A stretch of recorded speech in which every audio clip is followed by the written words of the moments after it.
Alrighty, and here we are. Let's take a look at the audio, just make sure nothing's too out of whack there. Looks like it should be okay. There's a lot of construction that's getting picked up right now, so hope you guys can hear me all right. If I could just get any kind of feedback on the audio, that'd be phenomenal. Not necessary. I mean, if things are okay, then, you know, we'll just keep going. But let's see here. Alright, so without further ado, fix that there. Alright, so in the last stream, I was working out my test model here. So we got this guy here. Let's fix up the... nope, that's not it. There we go. That's a good zoom there. So we've got this guy right here.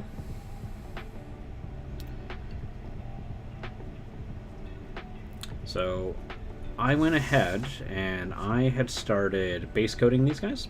I'm going to have to fix up the code a little bit. But, yeah, just...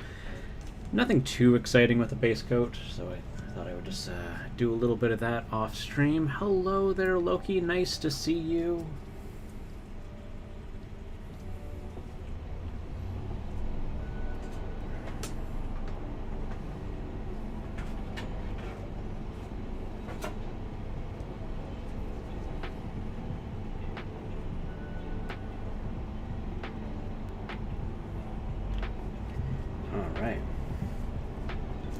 I hope everyone's having just a wonderful day today.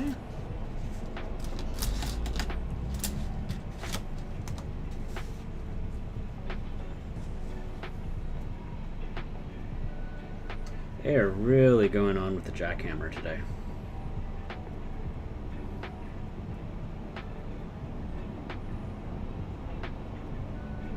My apologies for everyone's ears if you guys can hear that. They are going non-stop right now.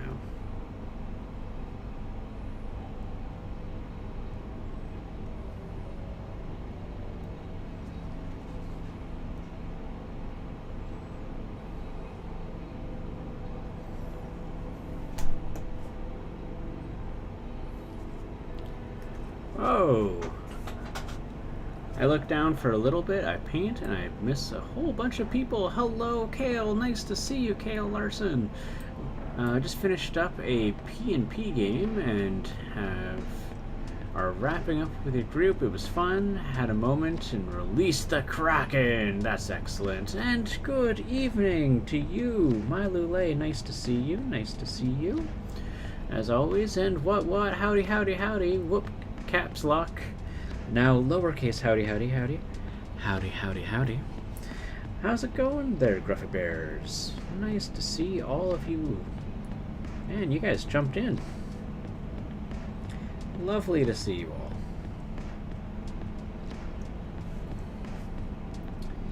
Yeah, we're just painting up our dwarves. I will say, so I started these guys last night, but what I really want to paint right now... Oh, I just realized I didn't have that secondary light on there. I'll go and fix that up.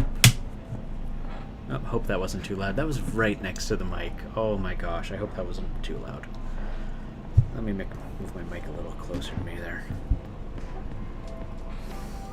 I'm really wanting to start this guy up, because this is a really cool model. And I found out why I was having issues with him in plastic glue.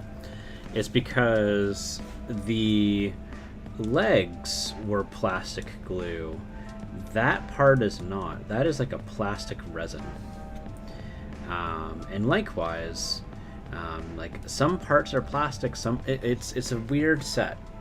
Especially since everything is dyed the same color. So I didn't have an easy way of identifying what was plastic and what wasn't. which you would think is like easier, really, than it is. I would have assumed I would be able to just look at it and just identify that's plastic and that's resin, but that was not the case.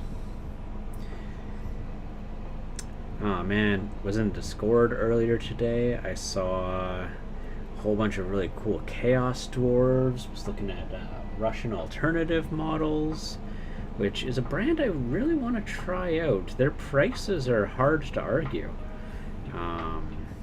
And they look really nice. Apparently the resin models are a little bit of a pain to put it together, but I don't have too much problems with resin models. I do think that I'm just more adjusted to them to an extent because I've assembled quite a few back to back. It takes a long time though, I will acknowledge. Resin's not a fast assembly process.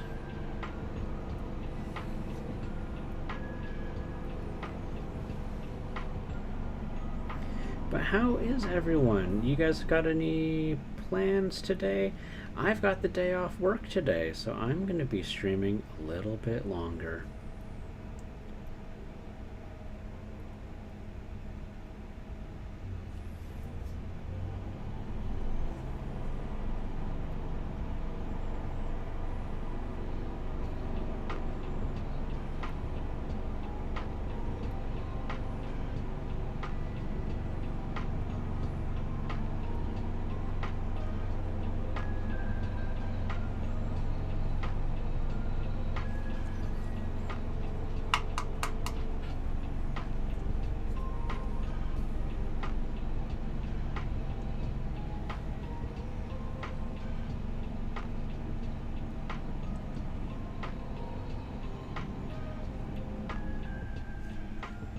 Is Twitch having an issue? I saw a whole bunch of hellos all at once, and now everything's silent.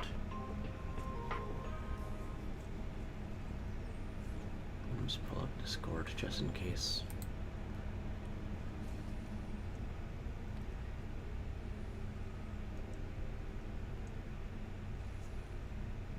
All right.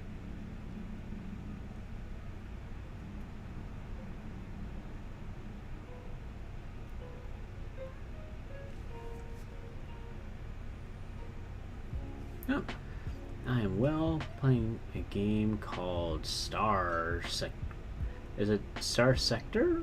Or Star... Okay, it is Star Sector.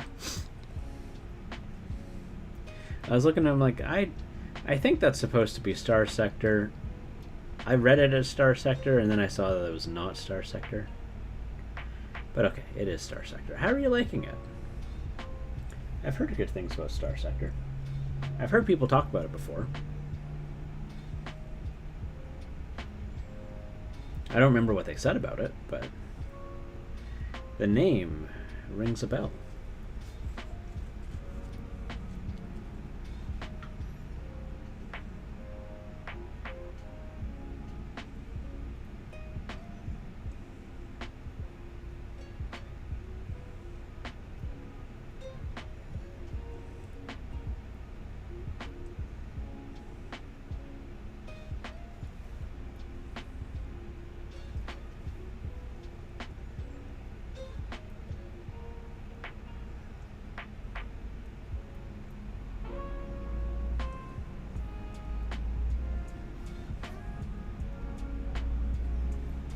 It's fun. Had fun tonight, and did you have fun? Excellent. That's what I like to hear.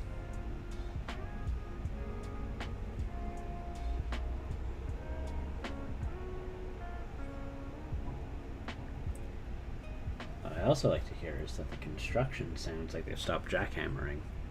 That makes me really happy. I mean, don't get me wrong, they're still loud, but they're not jackhammering loud. Oh. Knocked you with the thumb.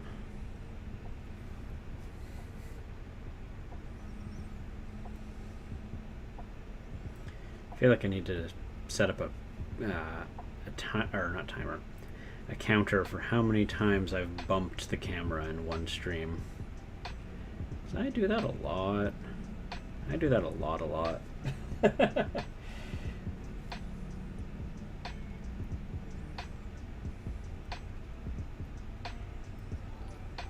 Oh. Snorri Nosebiter has followed. Thank you, Snorri. Nice to see you. Well, I mean, you've been hanging out in the Discord. I was just talking about your Chaos Dwarves. I really like them. And I was saying that I've been kind of wanting to get... what do you use it? Russian alternative models. I work with a lot of resin models, so I'm not too put off by resin. And the prices are hard to argue. They're really well priced. But as is, I've already got 3 packages that are supposed to be coming in from Russia, and they are so slow. Just given with how the pandemic has affected their post. So I'm not going to see a lot of things for at least a month. That's my bet. The march continues. It sure does.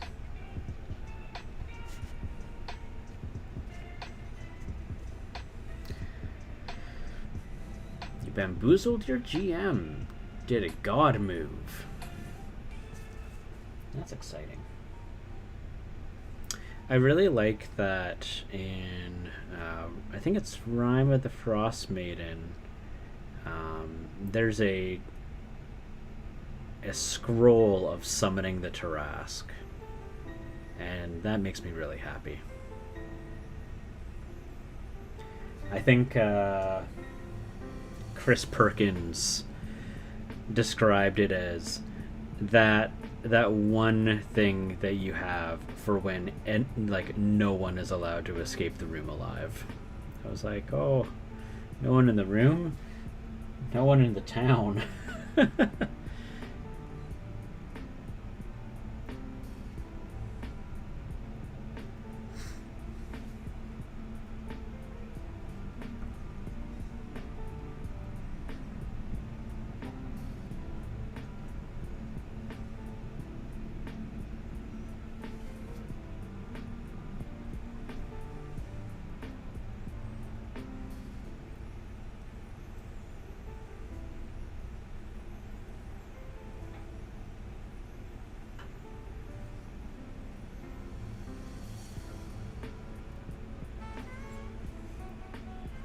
Essentially, you normally roll maybe 4 to 2 d6s, and you get a success for every 4 and up.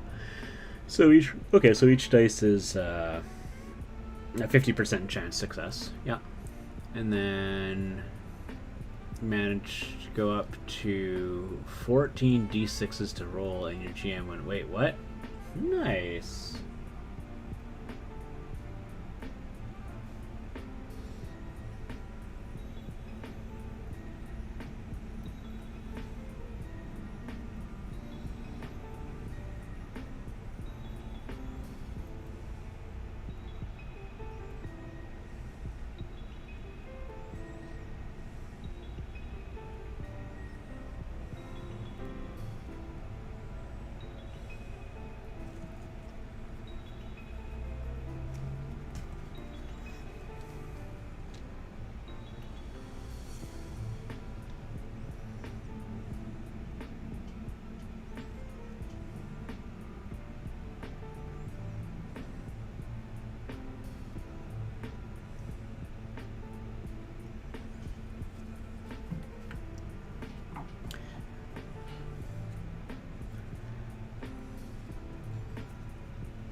I'm not sure what I've come here for this evening. Is this painting? Yes, this is painting, Mouse. Yes. Is it the chat?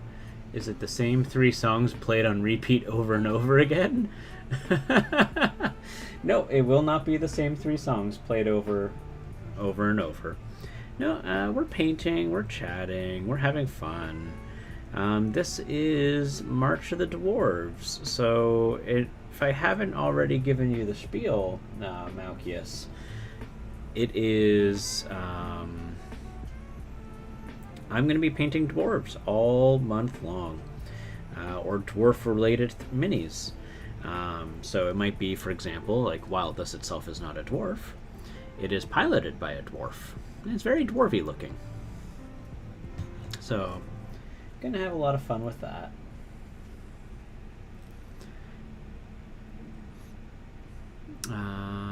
Snorri, as any wargamer knows, the dice giveth and dice taketh away. Not just wargamers, RPG players too. There's a lot of dice games. I'm actually much more familiar with RPGs than I am with wargames. Although I do enjoy a good wargame, as long as it's nice and digestible, if you know what I mean.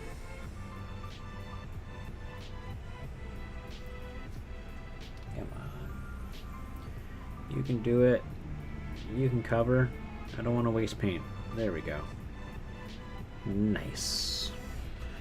Let's see here. How many songs does your playlist have?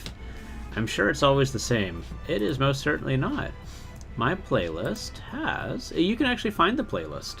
It has 46 different tracks.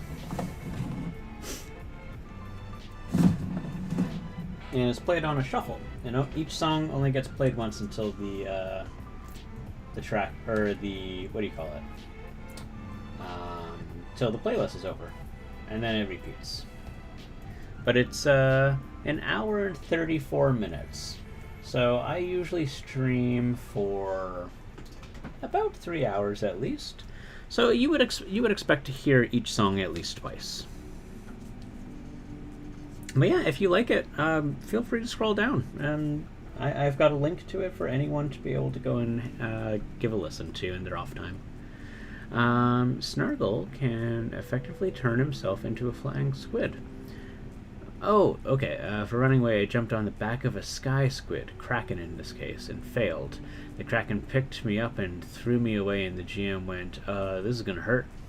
And I went, you're forgetting something, my goblin can glide. Can turn himself into a flying squid. Okay, you roll for it and succeeded and land. Party dash moment, ta-da! Exciting. Nice. I like that. So is your goblin like a druid?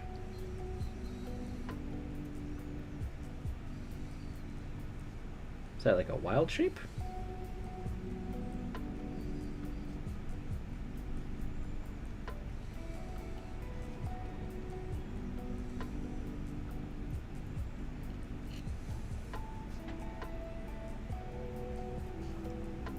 Yeah, but for the playlist, it used to have a lot more songs, but I kept finding some of them were getting my videos muted, not on Twitch and not on YouTube, but on Facebook, and I was trying to accommodate for it, and I got kind of tired of it, and I was like, you know what, whatever. I guess I'm just gonna have some quiet parts of my Facebook recordings. You know, which is fine. I know it's not a DMCA issue because literally Facebook is the only one out of the 3 major players that's muting my videos. But it is what it is, you know.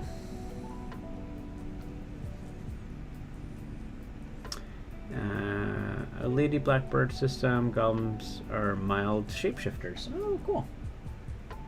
I like that. That's a nice little change.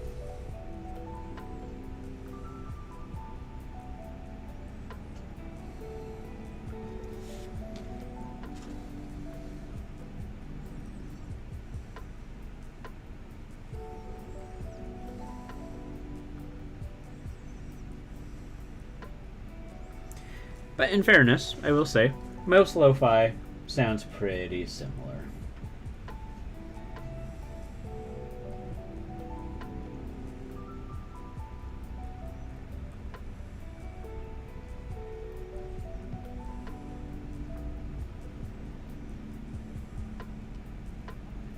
I still need to take a look into the Lady Blackbird system. It sounds fascinating.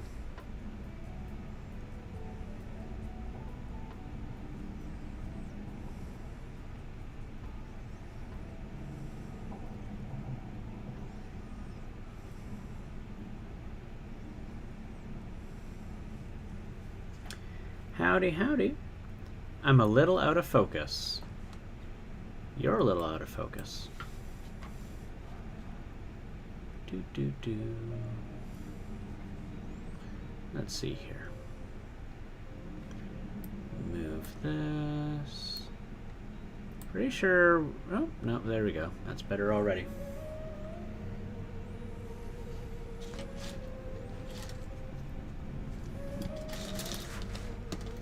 Let's see here. How's it going, Clavicus? Nice to see you. Nice to see you. And has the skill Glide. Oh, I'm missing a whole bunch. Can you say terms, skin tone, tallness. Came up with a story where skin all flabby and pulled out like a flying squirrel. Oh, cool. Let's see here.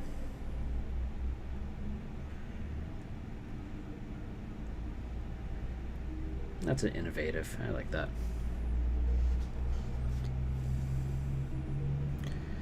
You're out. Clever. I like that. Yeah. Let's see here. Is it how?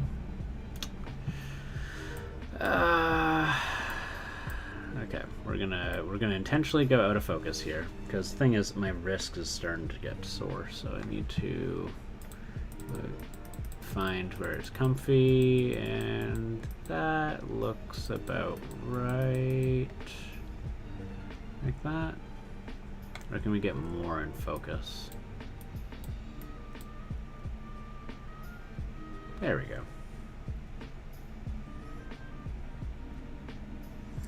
I don't want it to be out of focus. Oh, my paint dried out. It is warm and dry in here. I tell you. What are you working on, Jack?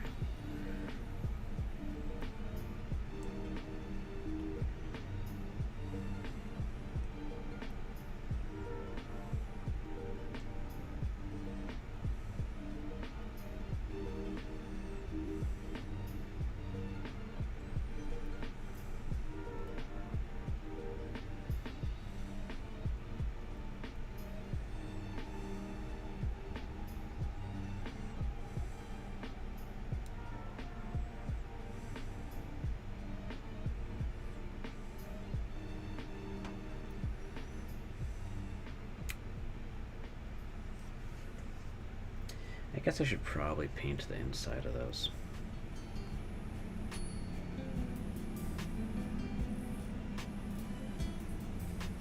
Just at least like that.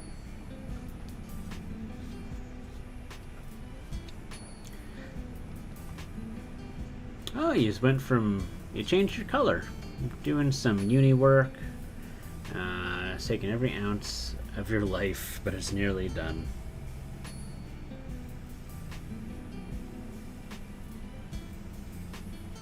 So what kind of course are you taking in university? I don't know if I found out.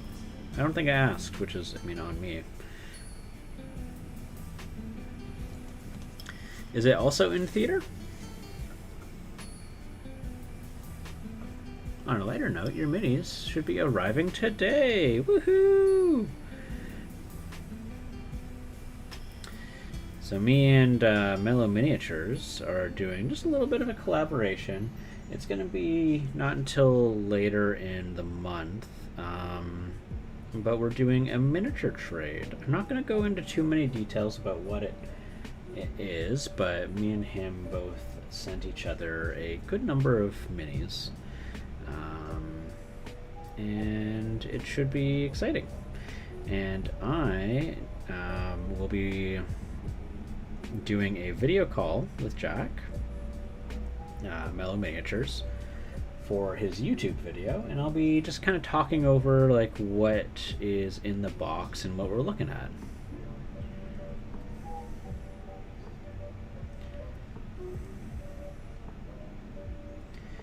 And then for the stream aspect, I will also be having him on call. We'll just talk about what is in the box there as well.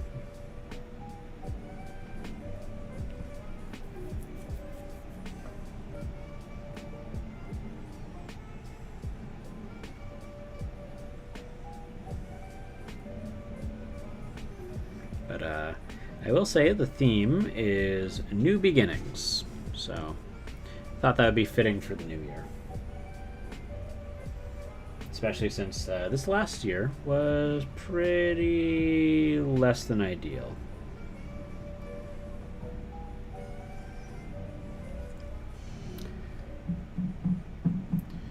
Hey, Thunderhead Studios! Never see people playing Dead Zone Warzone. Your uni course is called Broadcast Media Technologies. Yeah, no, Thunderhead, nice to see you. Can someone do a shout out for Thunderhead Studios? Thunderhead's a remarkably entertaining streamer. Love his content. But yeah, so I did a test model for my Forge Fathers, and I kind of went with like that classic faded bluish gray Viking color, and I thought it turned out pretty nicely. Yeah, the Forge Fathers are really cool minis. I like that they've got. So I will say I'm not going to be probably playing Dead Zone, but I'm going to be using these for the game Grimdark Future, because they have a Dwarven guilds faction. So like I've gone into like I've changed the outloads here. Like you can see, like this guy's got like a double assault rifle, which is a little bit different than you might usually see them. I've got like they're what is it? They're like their guild leader, but he's got like the big plasma gun that they, or what is it? It's like the something drill. I'm using it as a plasma gun. But yeah, it's pretty fun. And I've also I got some War Games Atlantic's Dwarves, but I kind of pulled them off to the side. I can show them if you're interested, Thunderhead Studios. Oh, you're a Veerman. I love the Veerman.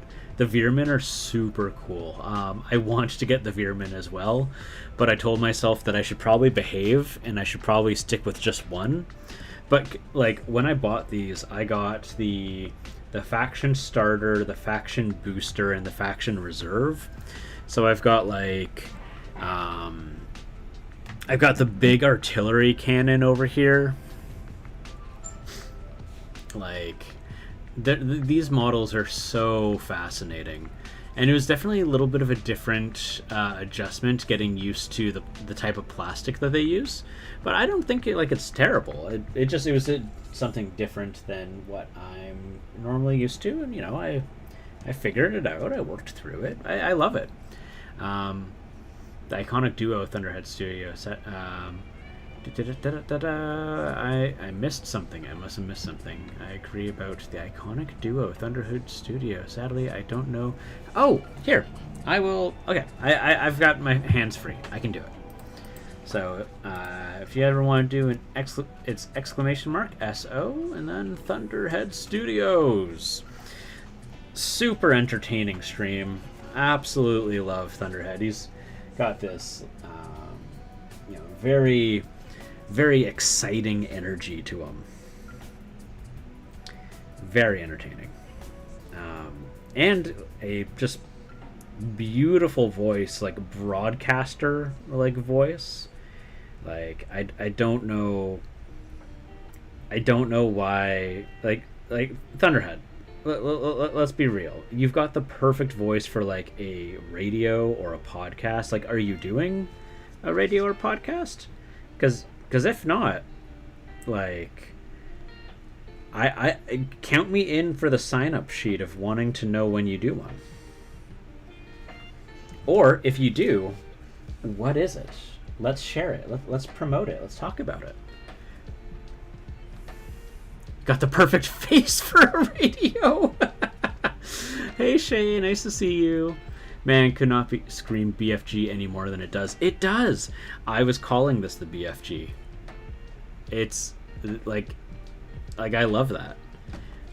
Like placing that down on like a table. And it's like, yeah, no, you better watch out. I'm coming for you. I mean, like, this is already pretty BFG, but like this is like the big one. I love it. But yeah, what? So actually, Thunderhead. I I briefly mentioned with you the March of the Dwarves. Do you feel like participating in some sort of way?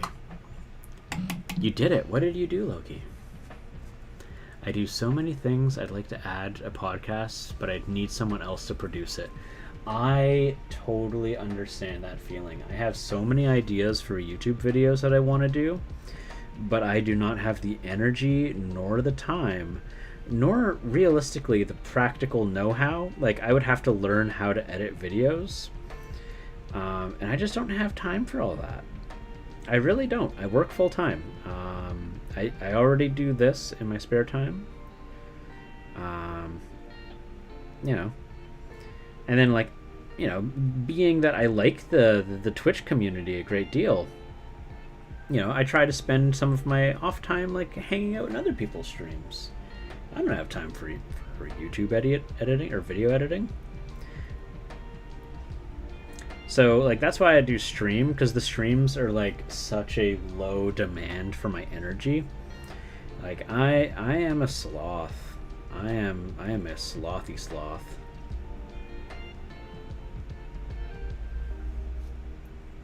Man, I really want to pick up some Veermen. I'm so with you on that, Thunderhead. They are so disgustingly beautiful.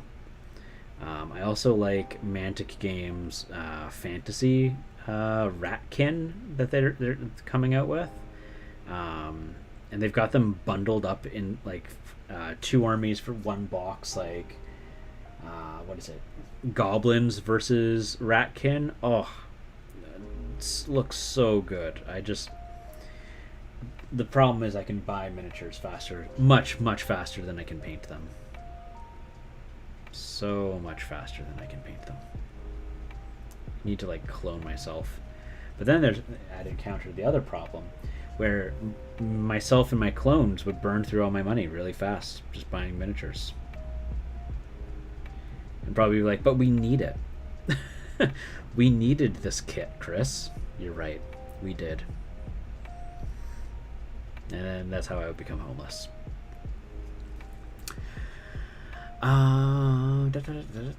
We can do it. It's totally easy. Are you talking about the thing you were telling me about earlier there, Loki? Building up the suspense, talking about what that thing that we know about that no one else knows about, and we're just kind of like teasing the idea right now? Is that the thing you're talking about?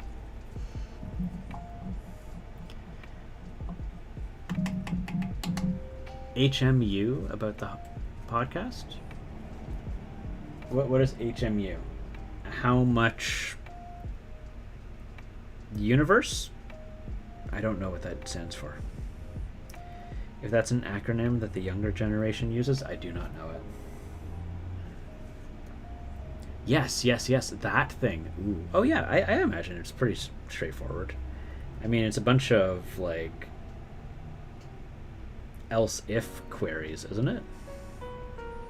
I am not a programmer. You are much more programming knowledgeable than I am. I could do, like, the most basic scripts, and that's it. Yeah, I imagine it would be pretty straightforward. Oh heck, I've got to do, like, these shoulder bits here.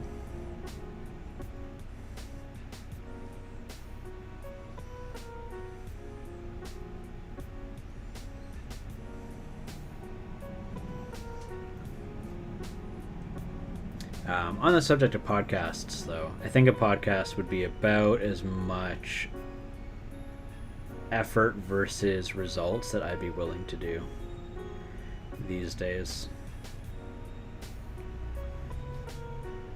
But it would be really hard. I would have to record it at nighttime because I live next to a construction site right now.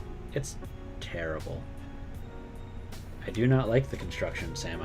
I do not like these loud machines. Da da da da da da da. Hit me up. Hit. Oh, HMU is hit me up. I see.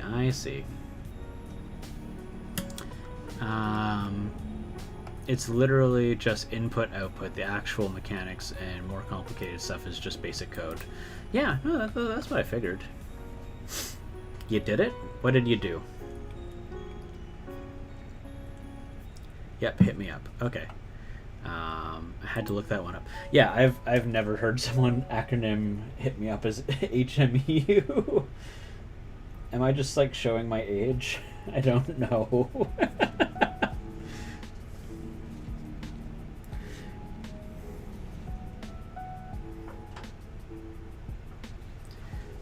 Build a super simple system. And I'll also suddenly have actual power, begin setting up the DB, API, and the cool stuff. Ooh, exciting. And now I'm gonna ruin everything that I did, all my clean work, with this blue wash. And then I'm gonna go over everything again with that same somber gray. I did everything nicely just so I could ruin it. And then recreate more work for me.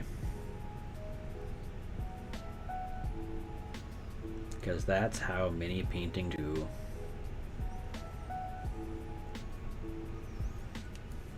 I will say though, I do enjoy the simplicity of just using a wash and then repainting everything over. Like, I could try and recreate this by like layering 3 layers of paint, but man, if I use a wash, it is so much faster. But if I mess up and I paint over the wash bit, it's a little hard for me to fix. Well, it's not hard. It's just it's more work than I care for.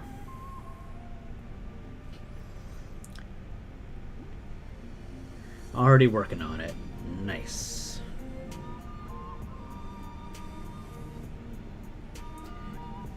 Yeah, Loki and Mylule, you two would understand the inner workings way more than I would.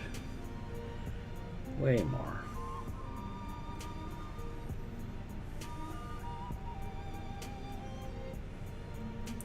So I decided I was going to try and cut down on beer because I've been having not a lot of beer at once, but I've definitely been having like after work beers to relax. Definitely built up a bit of a belly. Kind of sad that I have a belly now.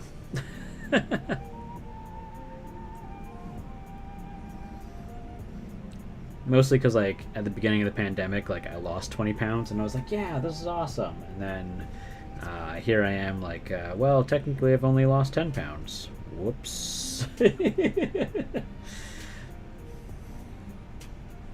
Just undoing all of that work with tasty, tasty beer. Drink responsibly. I only ever drink one. And then I call it a night. Gonna go in lurk mode. Sounds good there, Loki. Yeah, sure thing. I'd be happy to test it out.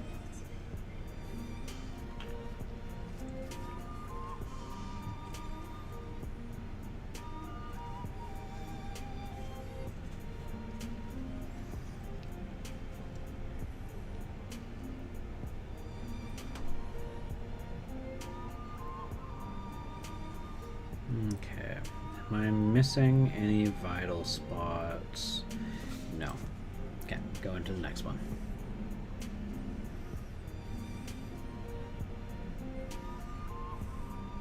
So Thunderhead, what are you working on right now? Working on anything exciting? And if you're just chilling and hanging, no worries, no need to respond. It is totally okay if you just wanted to relax, and here I am like poking you. So just let me know. It's all good.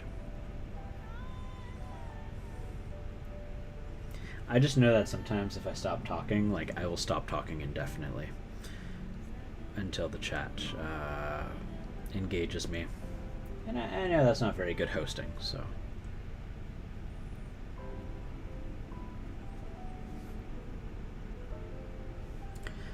definitely become a lot less healthy during the lockdown. No gym, no yoga, no cardio. Yeah, it's rough, Gruffy Bears.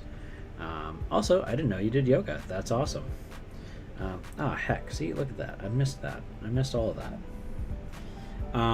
Yeah, I mean, like, 'cause I don't transit now. I usually take like the public transit routes, right? Because it's just like the SkyTrain's running all day. Like I may as well use it. There's no point like adding, you know, to drive otherwise. You know, same with the bus routes and stuff. I try to be a little conscious on it, and plus it's like super expensive driving in Vancouver. It's kind of ridiculous.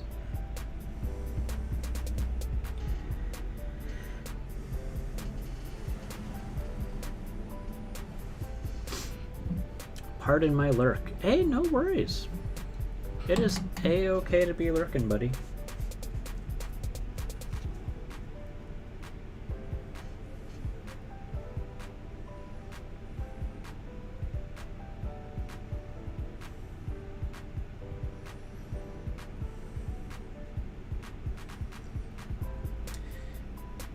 But yeah, no, yep. I've definitely found a little bit of comfort in a after work beer, and it's become too much of a ritual. So I need to cut down on that. Otherwise, I'm gonna be a big old plump Santa Claus, and that's not really the look I want to go for.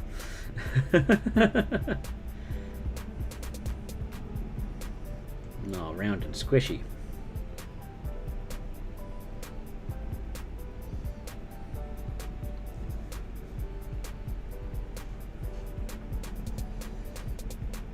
And being tall puts your spine in. As a yoga instructor, so I get it for free. Oh, that's cool. I'm no good at it, but the practice is good for you.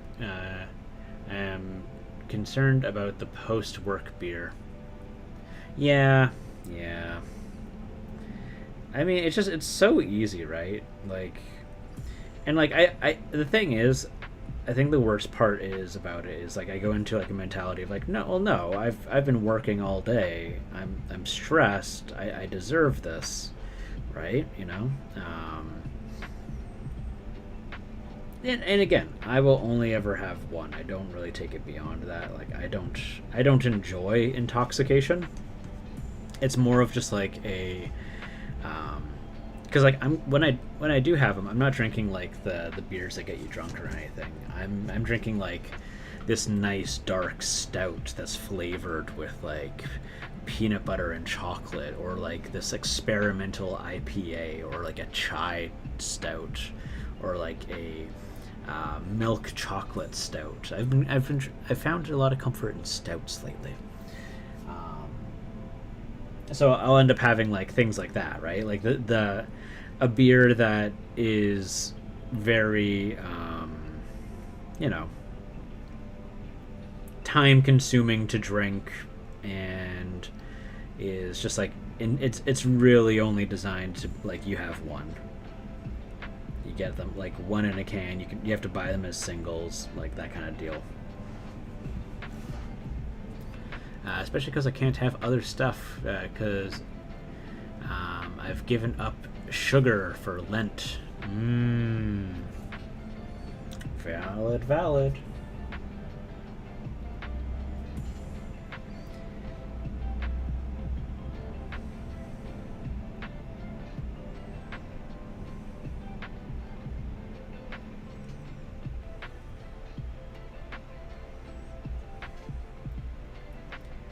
Alrighty. Yeah, giving up sugar is very admirable. But it's definitely something that's hard to avoid. It's really hard to avoid. Like, at best, you're kind of just, like, minimizing it, like, 'cause it's everywhere. Absolutely everywhere.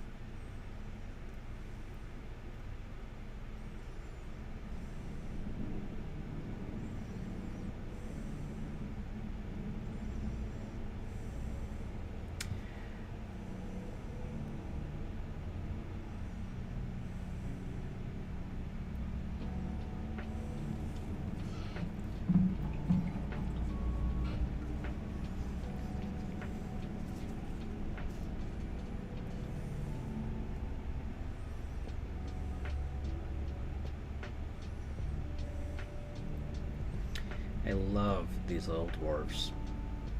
They're so, like... Ugh. Love them. Okay, I can't tell what's shirt and what's not here on this arm, so I'm just going to paint the whole thing blue, and I'll go in with it afterwards. And you know, if I can't tell afterwards, that's okay too. All right, so we're gonna go back to, you have not gotten the wash. No, you know, I could probably go in and just like dab that up a little bit.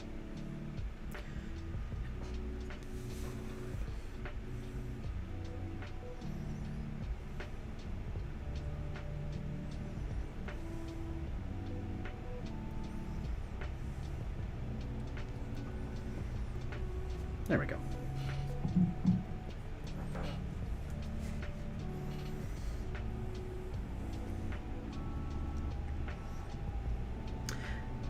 Speaking of which, I should mention, as Gruffy Bears is here, if anyone is a D&D fan, please be sure to go check out the Creature Club podcast. Gruffy Bears is 1/3 of the members of Creature Club podcast, where they, you know, on a semi-weekly basis, will release one episode that goes over a monster or some of their other skits, like, or not skits, you know, episode themes like the Villain Squad. It's very good stuff, very enjoyable. Lots of ideas for your dungeon master. It's really oriented towards DMs, but anyone who's just a Dungeons and Dragons enthusiast would be able to get a good, you know, bout of entertainment from it. And one of the things that they do is they talk about what exists in the stat block and then try to find ways of maybe spicing it up a little bit. Hey, no worries. Skits like what Ringo Starr make for dinner. Oh, hello, Jotun Wolf.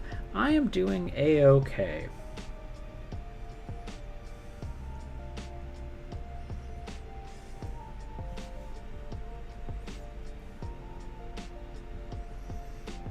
How are you doing today, Jotun?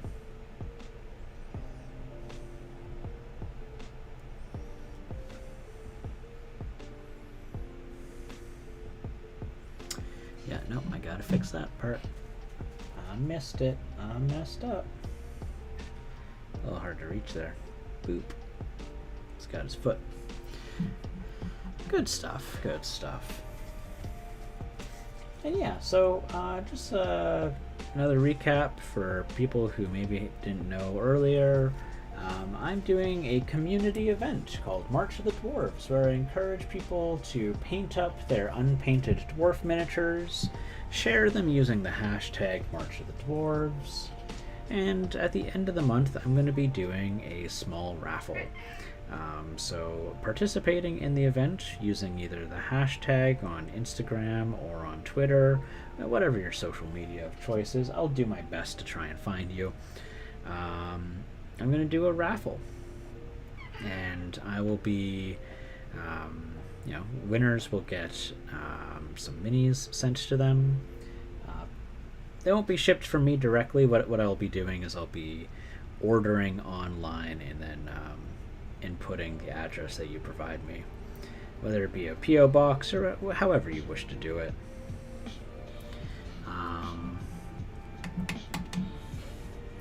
I plan on doing one Malleus miniature prize and one Skibber miniatures prize. I don't know if I'll be able to do more than that, but I'm going to try.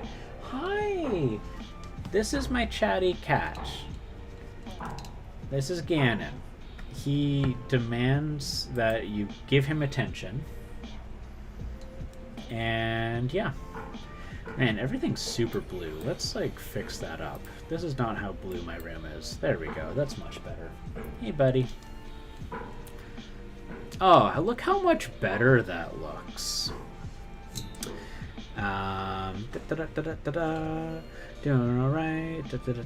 Deciding what to do next for March of the Dwarves. Ooh, I like the cannon there. This one, right? Yeah. Yeah, it's a big mini. I like it.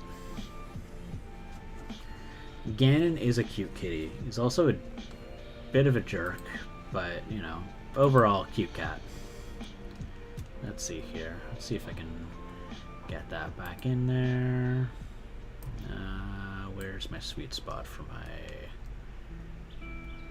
Nah, that's okay. No, yeah, this is where I want. This is where I can see the most texture on my glove. This idea was born in March of the Dwarves, so I will dwarf theme it. Oh, excellent! That's most exciting. Like all the players are dwarves, maybe trying to regain control of their stronghold.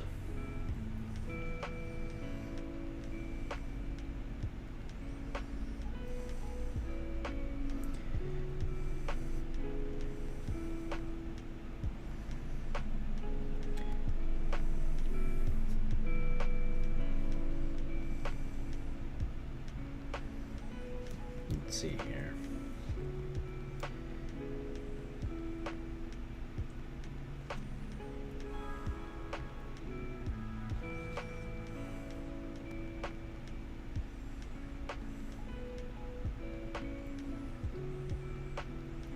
I will say the March of the Dwarves has been going pretty nicely. I have seen some people using the hashtag already. Not many than none, which is, you know, what I anticipated. Oh, I need to do his booty. Ah, heck, there we go. That's what I was looking for. All right. Yeah, endless touch-ups. Everything always gets touch-ups up to the very end. Have I done the inside of your neck area? Yes, I have. Or trying to stop goblins from getting in? Yeah. Anything, really. Whatever feels good for your narrative.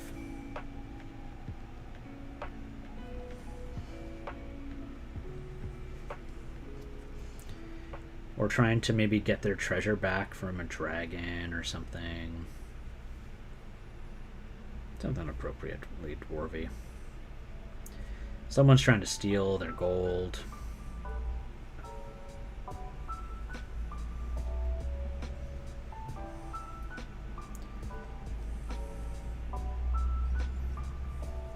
Or maybe they're on an expedition to go collect you know, specific minerals for their forge. That's one that you don't see too often.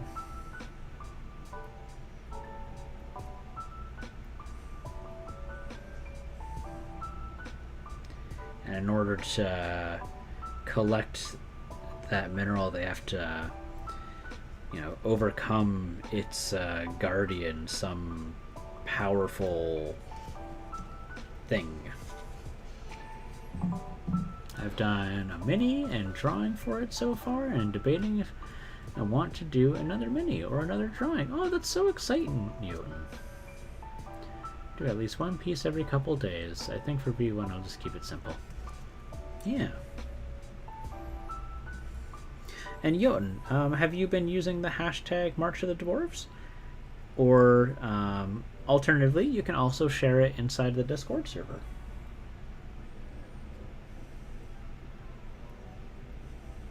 I want to make sure that you have your name in the raffle.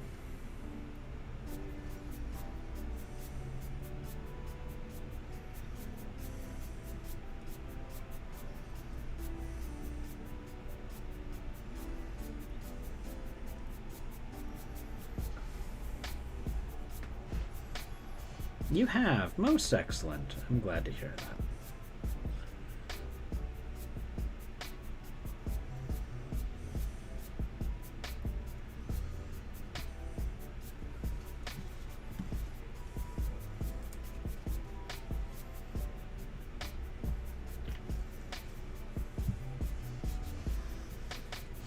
I think it's the most that my blue wash has ever done for me.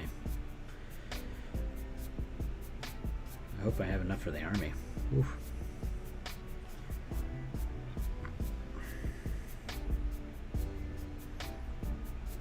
I have to say, for batch painting, I really much prefer this like one squad at a time thing.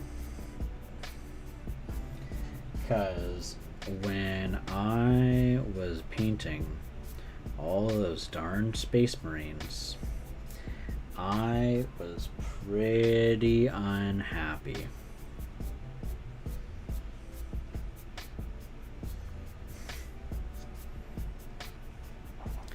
And on top of that, I'm just kind of happy to be painting something that's not Games Workshop too. I don't have the same grudges against Games Workshop that I used to. I won't deny that I had them. I did. They did something very harmful, to Canadian hobby shops. But they've moved past that and they've rectified what was wronged for the most part. But what I do think, and I sincerely think, is Games Workshop doesn't need advertising. They're the biggest player in the miniature hobby. And so I would rather use my channel as a platform to demonstrate some of the other cool companies. Like these dwarves from Mantic Games, you know?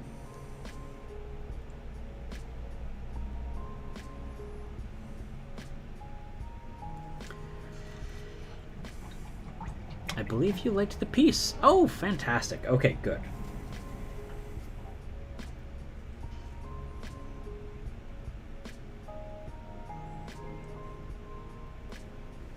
I've been a bit more active on Instagram lately, but to a point that I don't remember things. So my apologies if I do not remember exactly which yours was. Oh, was it the goddess Jotun? Yeah, these are from Mantic. I really like them. Yeah, let me pull out the one that I finished. I will say that I like these significantly more than I like the quality of, say, Terrain Crate. Not a huge fan of Terrain Crate. That one, not so great. But look how this guy turned out. This model's beautiful. I'm not that like confident in my own like painting ability. I just think that this model, the sculpt, it works really well. I like that I was able to shift the model around. This part looks like it's sliding off of his torso, which I tried to make sure it did not look like that was the case. That was my bad assembly. Here we go. We can see this guy is a little bit more, but they're separate pieces, so you're able to really try to shift them around to force them into extra dynamic poses, which I like doing. Is the drawing of the dwarf slayer and the mini of the dwarf with the big stone fists. Do you got a link to refresh my memory there?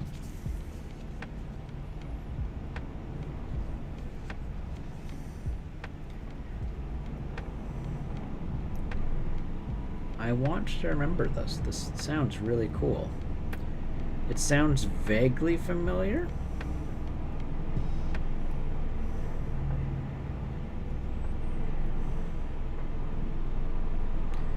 And I would love the opportunity to share your work. So yeah, feel free to drop in an Instagram link.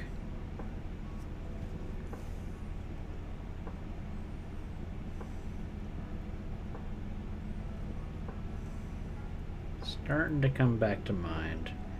Big stone fists is kind of what I'm remembering.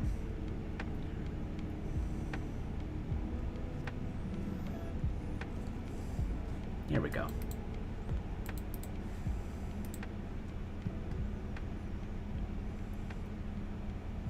I did not see this drawing. Oh, this drawing's really cool. Liking that. I love that drawing that you did. Oh, this guy. Yes, yes, yes. Now I remember that. Yes, yes, yes, yes.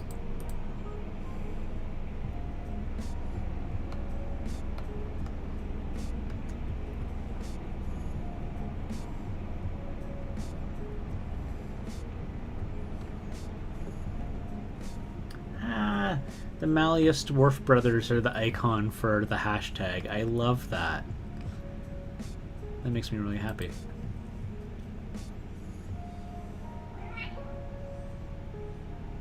Ganon.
Ooh.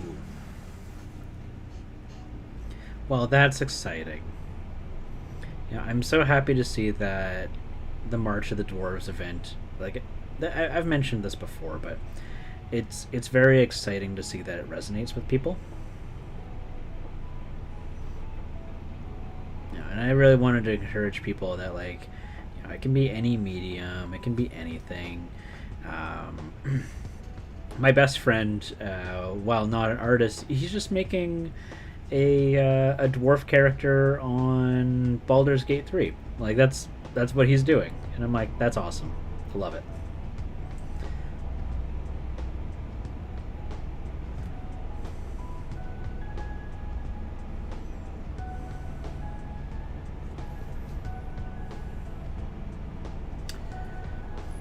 What can I say? I love dwarves. I think little events like this are really good for community.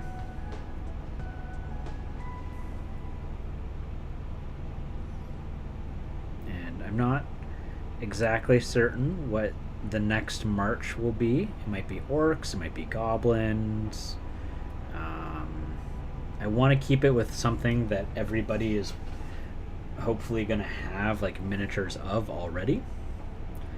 Um, because a lot of people have unpainted dwarves, which was kind of why it made sense to start off with dwarves, and the fact that dwarves. I already had a big box of dwarves like just come in, um, thanks to the influence of Loki. Let's get that more in focus there for you guys.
What I can say though, for sure, is if people are like, "Oh no, is March of the Dwarves never coming back?"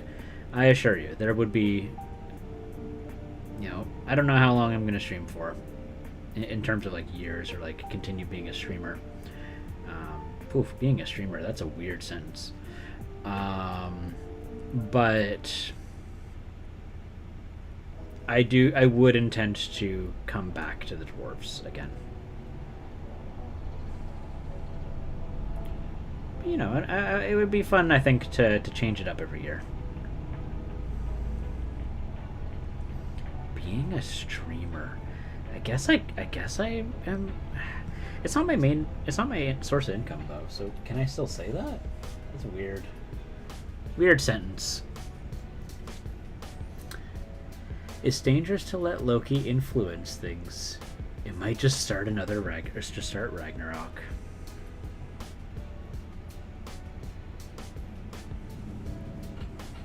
Dwarves.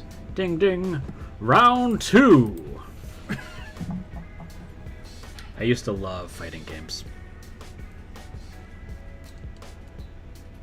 It's like my favorite genre of video game.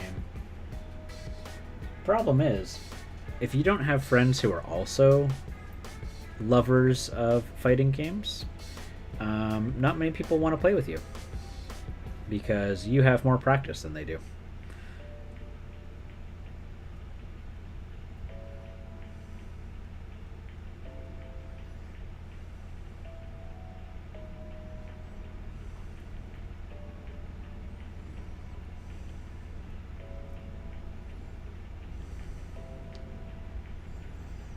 So it's not that I stopped loving fighting games, it's no one wanted to play with me. Because they were my games, so I would play them in my free time, right?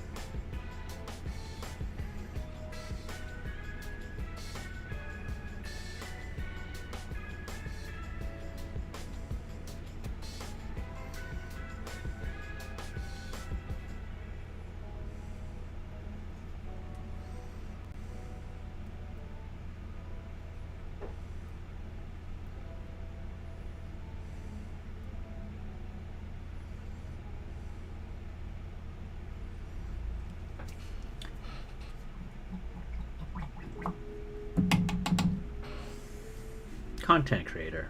That's a nicer word. I agree. If you stream, you're a streamer. I know. It's Jotunwolf, you scare me. Ragnarok would be so much fun, though.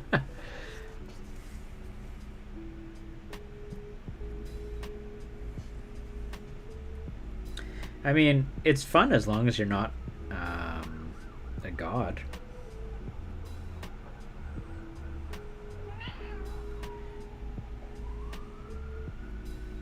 Ragnarok is the death of the gods. Hi!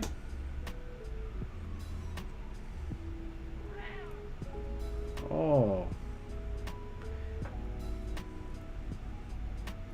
Now Wolf Parable is going to come in and be like, are you abusing that cat? No, he's just asking for food. He's just being a cat. Yeah. Yeah.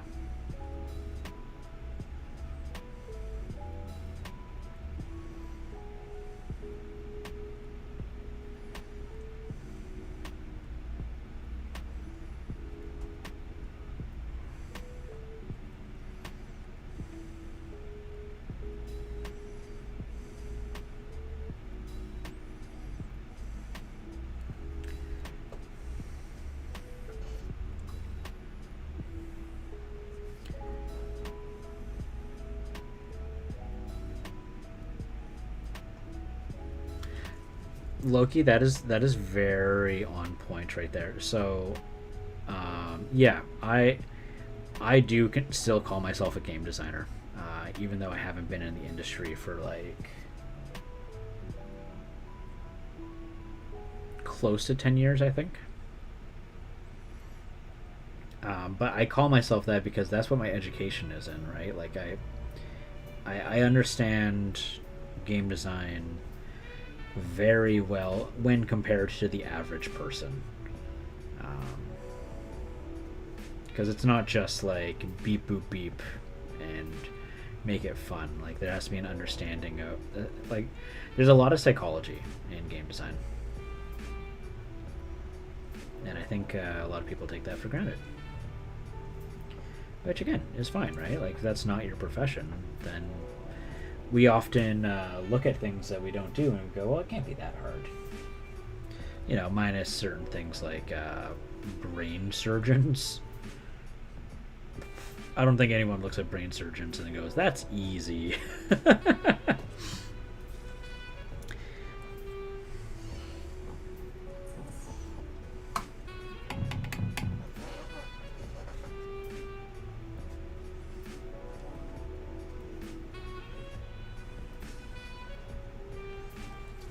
Oh, rock as in like a rock. Too funny. I see glorious doom and Ragnarok is full of them. Fenra, yeah.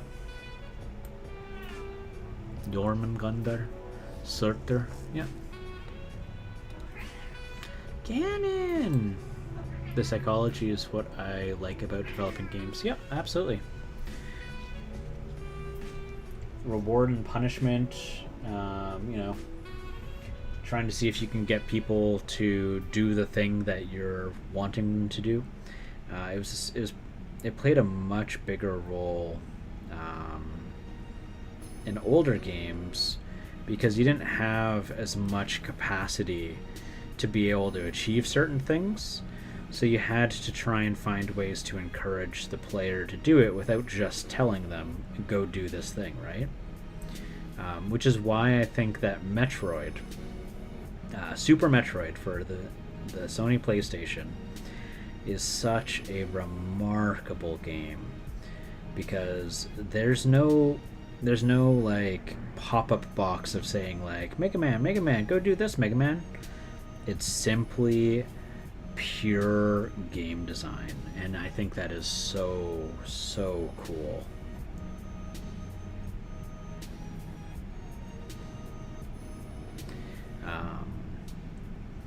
Aaron Hansen, while also known as Ego Raptor, you know, he has a very fascinating or a strong fascination and care for game design, and you know he's tried funding games and stuff, and I don't know if they got released or not. I had a friend who was working on one of them. It was like Russian Mario or something like that. I don't know if it got released. But he does a couple of videos where he breaks down like what's wrong with the gameplay in certain games, and it's very on point.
The problem with games today is you either have something super experimental, the nostalgia clones, the recipe games, they're just Diablo clone, new skin. I find it hard to satisfy myself with a game these days, which is why war games, D&D tabletop games really I really gravitated to them because I know the feeling you're talking about.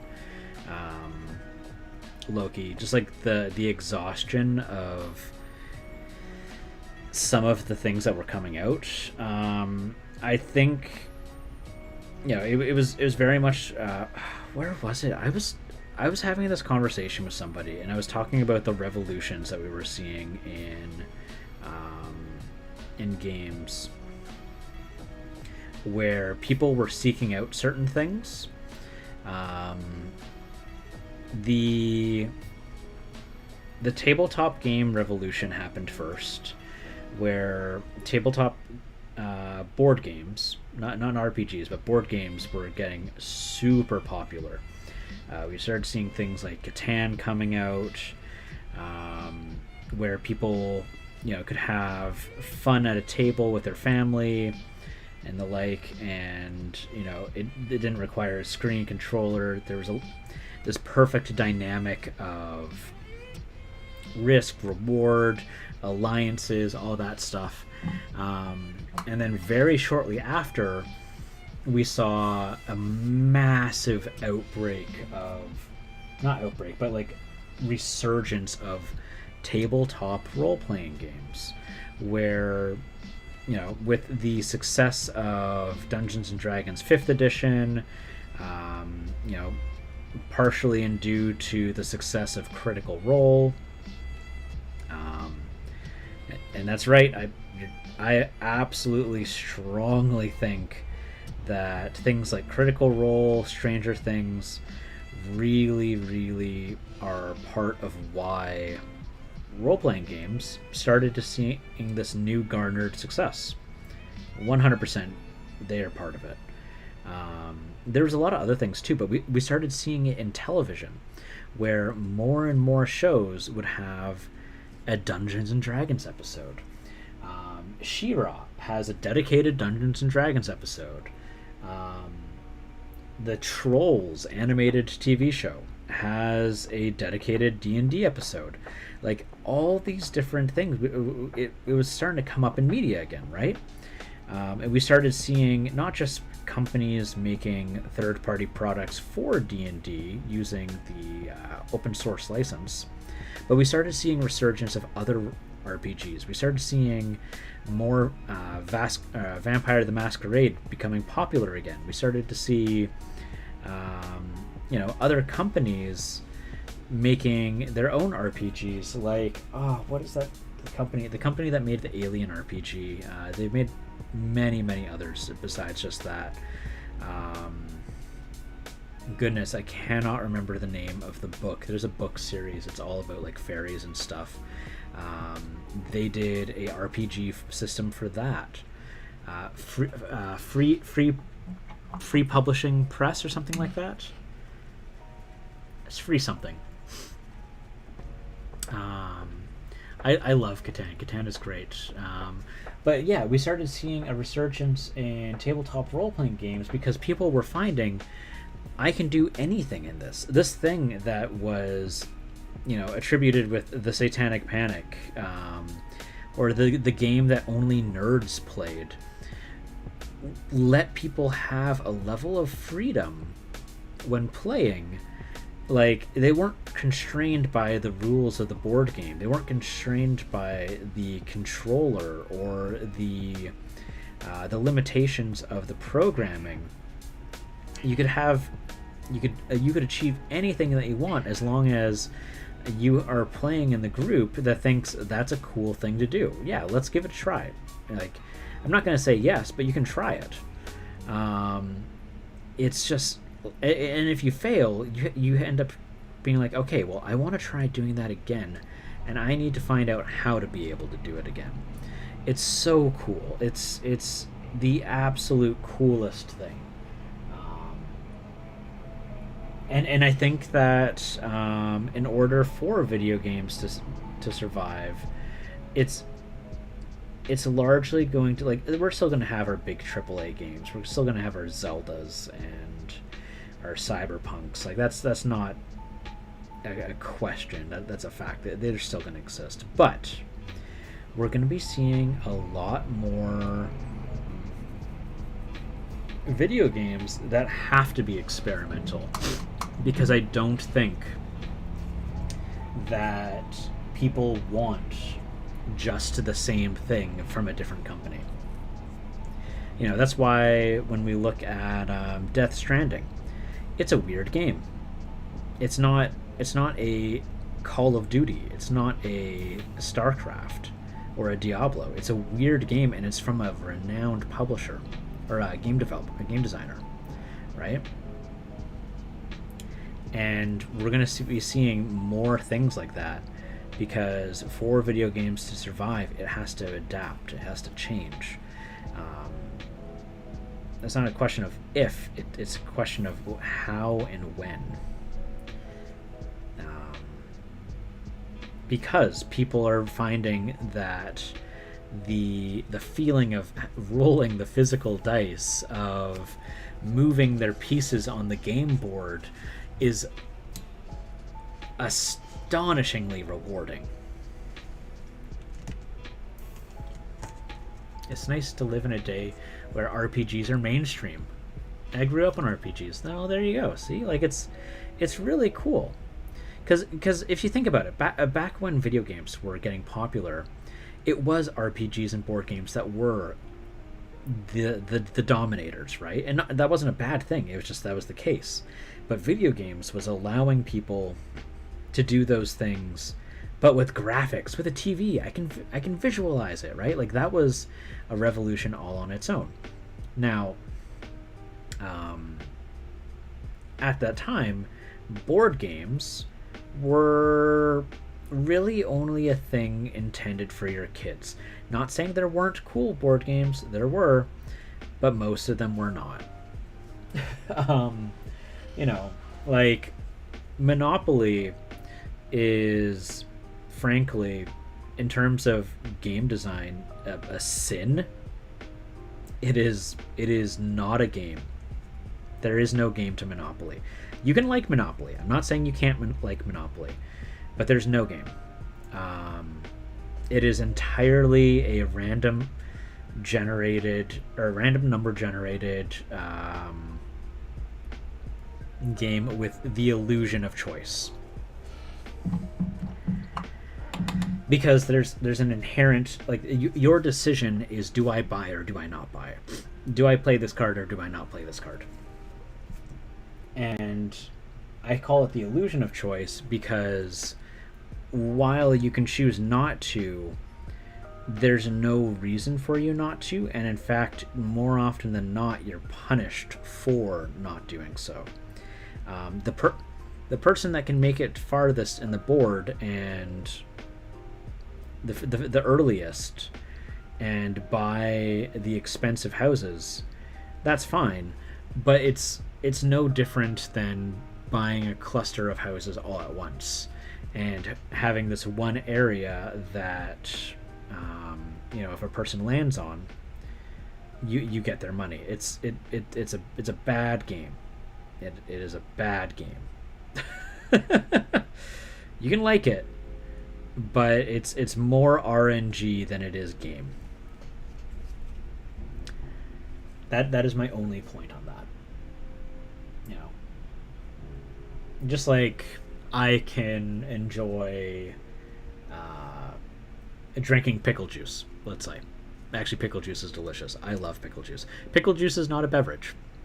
That doesn't mean I can't drink it, and that doesn't mean I can't enjoy drinking it. But I absolutely should not be drinking it. That is really weird. That is sketching out my eyes. I need to... No, the paint's mostly drying up here.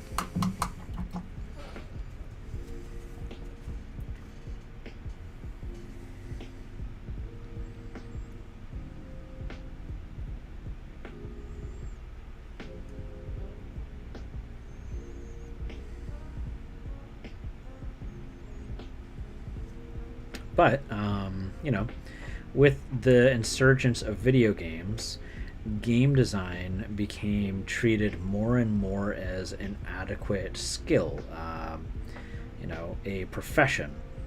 So when people, you know, started going back into board games, they had a newfound approach, an awakening, if you would, and they were able to take board games to a level that they were never in before. Because no one was using psychology when they were making board games back in like the 80s and 90s. They weren't.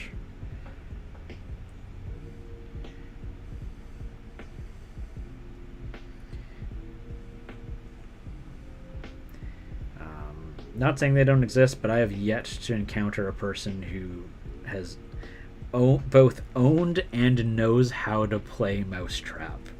No one I have ever met both owned Mousetrap and knew how to play it. And that's not saying I know how to either. I never owned it. How do you play Mousetrap? How do you do? I don't know how to play Mousetrap.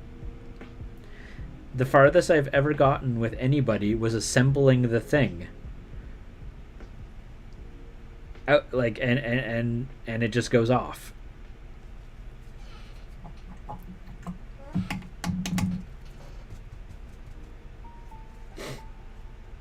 It's so weird. It's so weird to me.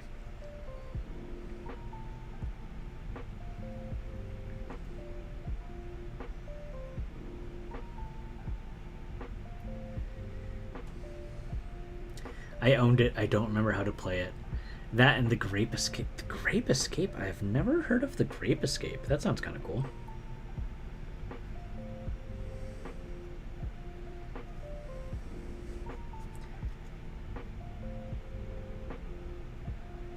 So my follow-up question is, Jotun, when you were a kid, did you know how to play Mousetrap?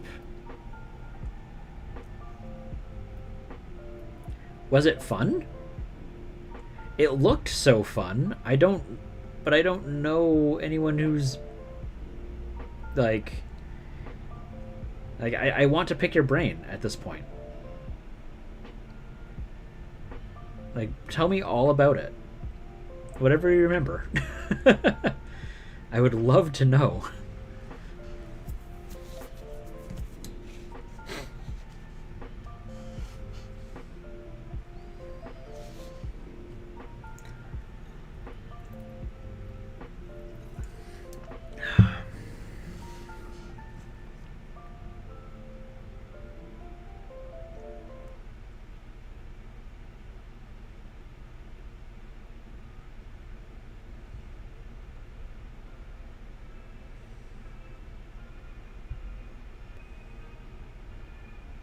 I wonder if like there was anyone inside of the chat room who heard my like kind of bashing of Monopoly and like left out of like upsetness.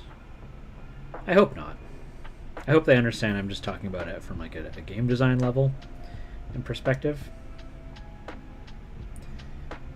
But at the same time, part of me, a very basically how do I call it? Part of me who's been living in a pandemic for the last year goes like, I don't know. I want to go outside, guys.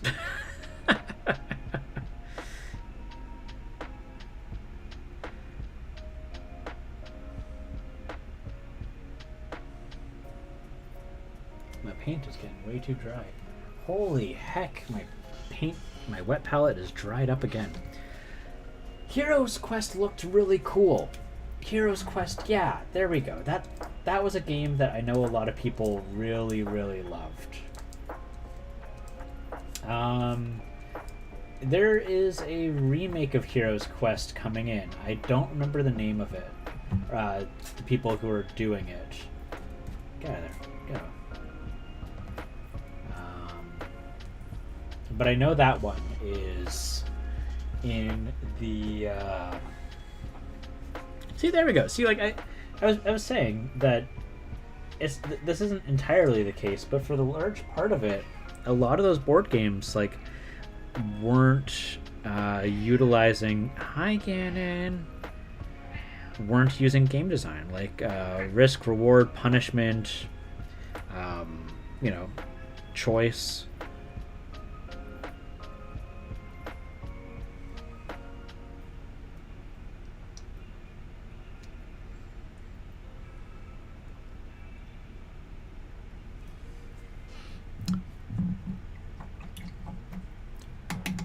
Have y'all seen the crackling unboxing of Hero Quest? No, I have not. I do know that there's a new version of Heroes Quest coming out, though. Microsoft Azure is trying to pull one over you.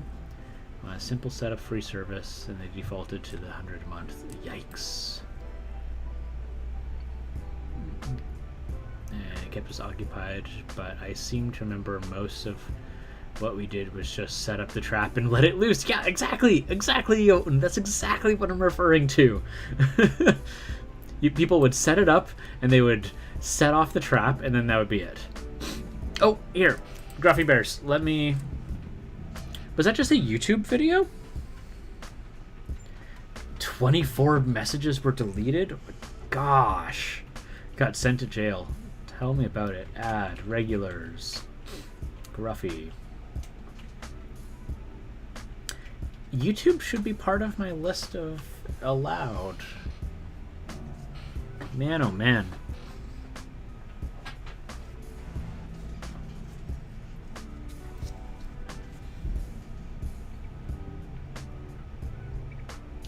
I added you to the regulars.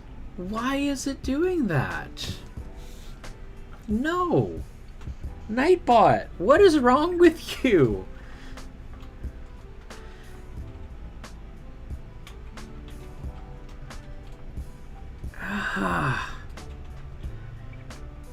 What is wrong with it? Like, okay, I added you, and then it said nothing. I'm gonna put...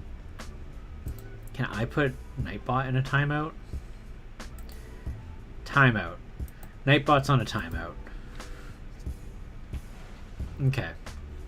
Gruffy. Let's see this here. Mods.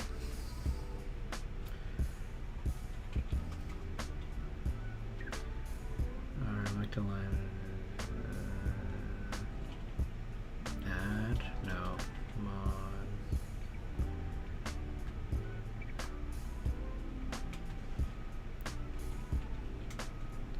Let's see here. Worked that time. Yep. Oh, because I put my thing in a timer. There we go. Dan, you can just have mod privileges. It doesn't matter.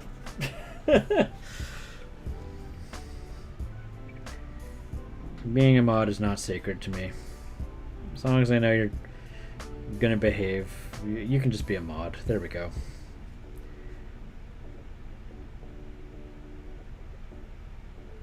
I'm starting to get really frustrated with Nightbot. Nightbot's been acting up on me.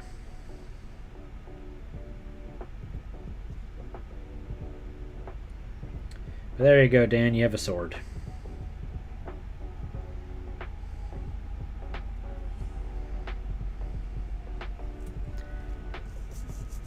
The mod sword weighs heavy.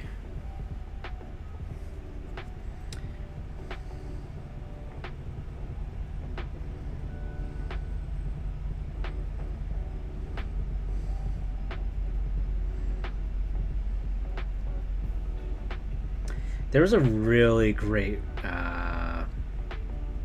monologue I saw or read, and I think it was from a webcomic. I'm pretty sure it was like a fan-made Legend of Zelda webcomic, and it was the old man giving the sword to Link, and he said,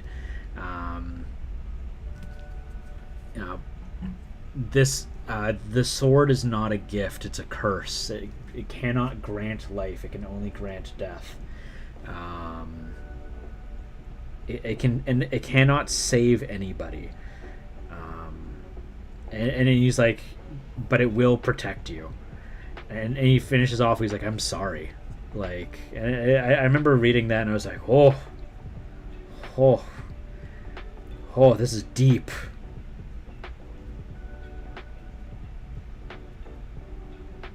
I wonder if I can find it.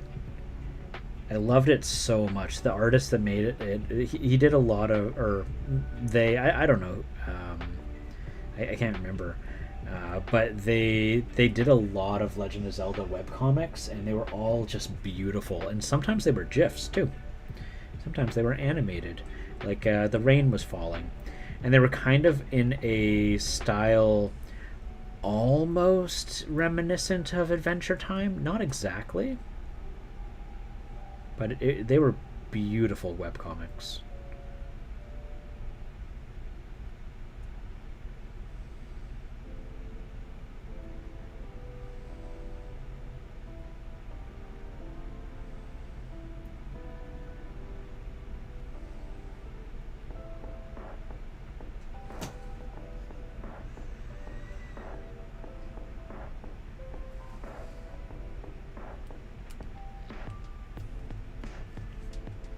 From Blazing Sword?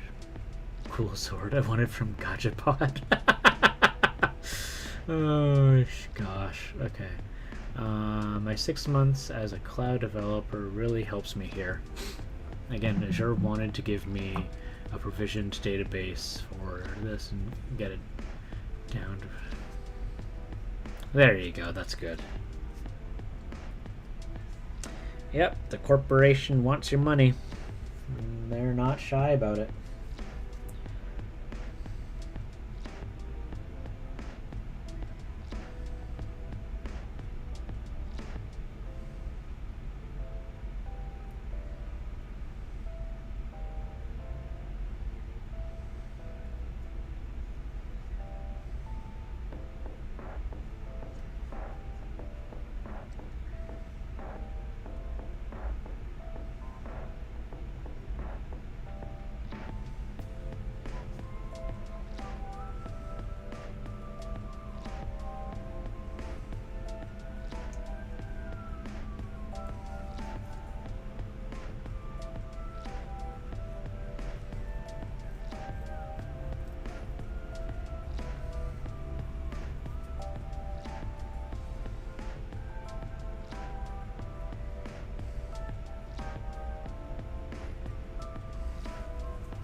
Okay.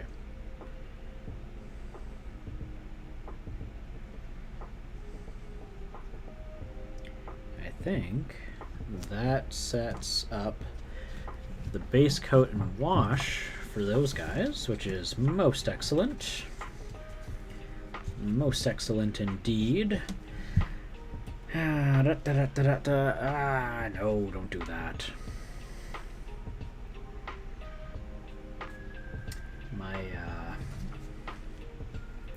My painful amount of, like, painter wanting to not focus on the same thing for too long is immediately wanting to switch models, but I need to not do that. I need to get in a good habit of finishing these. I can finish 4 guys at once. It's okay. You can do it. Could I paint them all with different beard colors? I could. Or I could give all these guys red beards.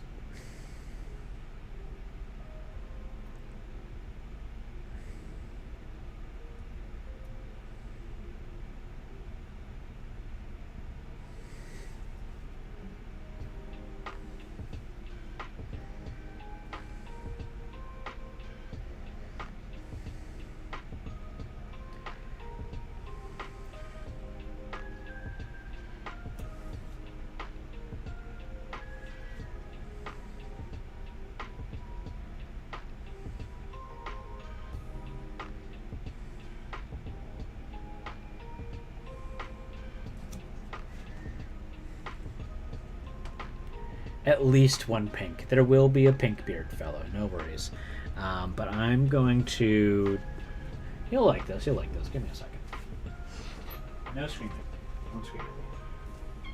No, don't scream at me. You're fine.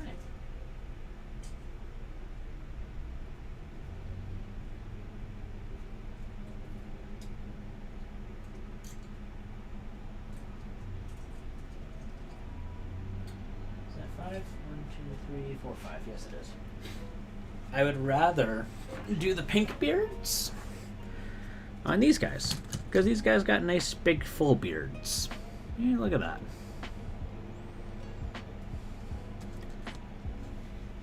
And they have axes.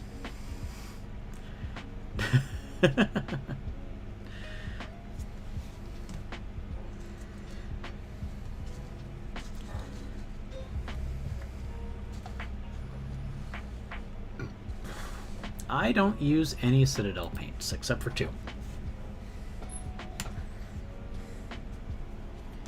They are too darn expensive. And I can get paints that are more than adequate at a third of the price, I think.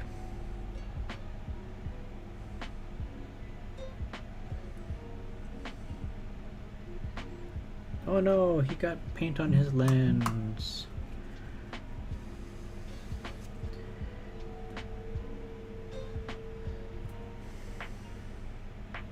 Yeah, Loki's got an entire army of like Warhammer Fantasy dwarves that are all like bright candy colors, like pink, green, yellow. And there's like one dwarf that has a normal colored beard. It's beautiful.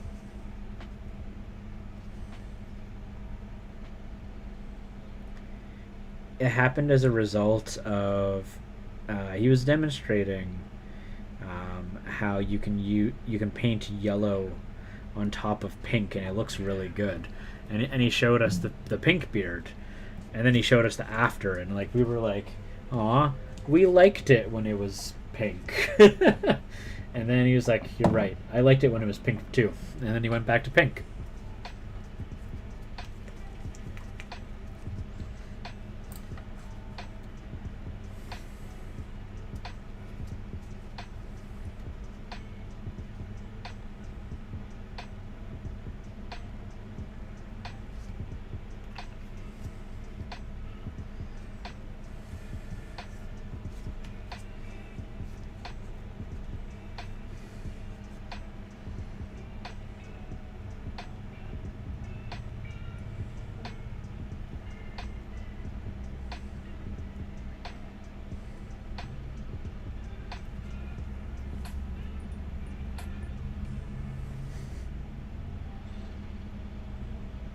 Who was it? I was talking into someone, and they were really...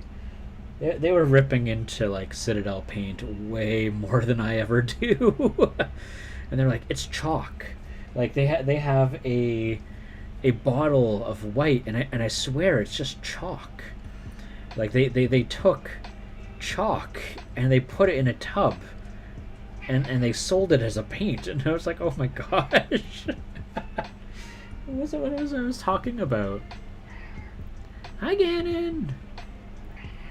Dwarf goes wog! Because knowing his enemy entered their mind before the axe does.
I don't know.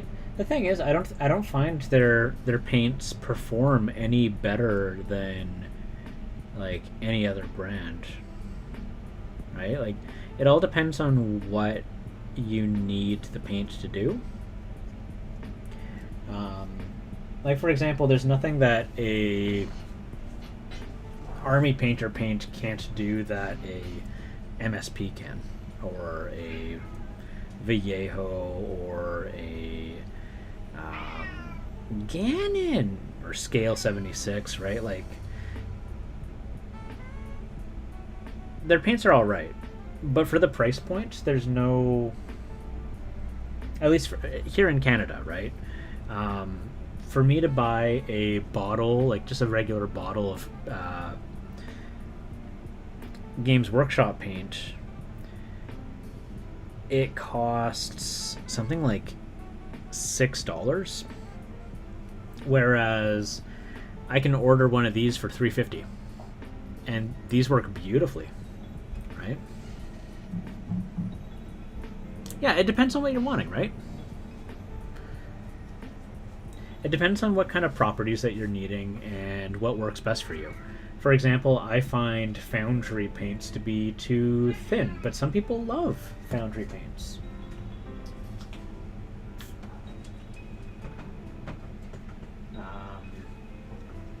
It all depends.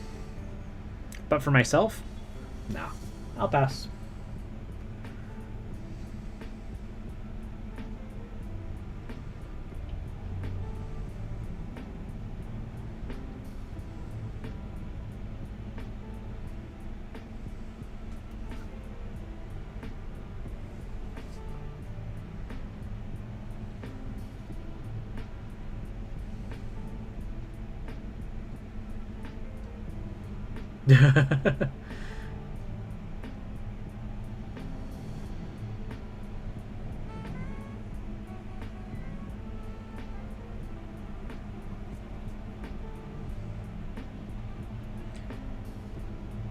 Yeah, exactly. It's all a mixed bowl, right? It depends on what you're needing, what you're wanting.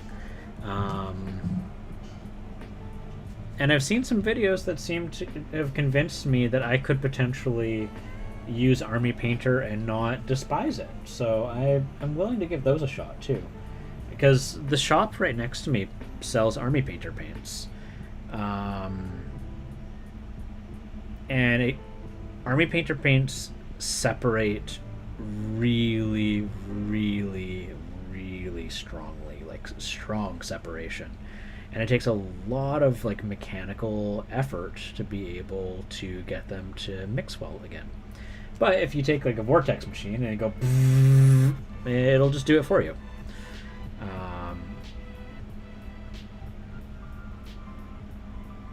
So, I'm willing to consider investing into a vortex.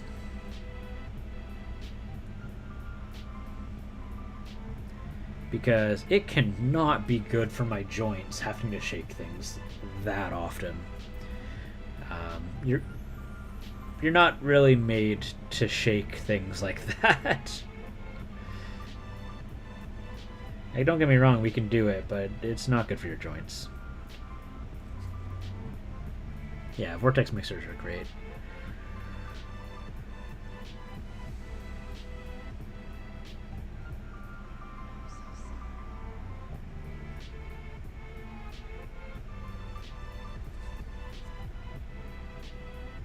Oh yeah, no. I'm not saying that they don't. I need proof. I already saw Luke at Real Terrain Hobbies do a thing on it, and I saw the before and after, and I was like, well, hot dang, I need to give it a shot.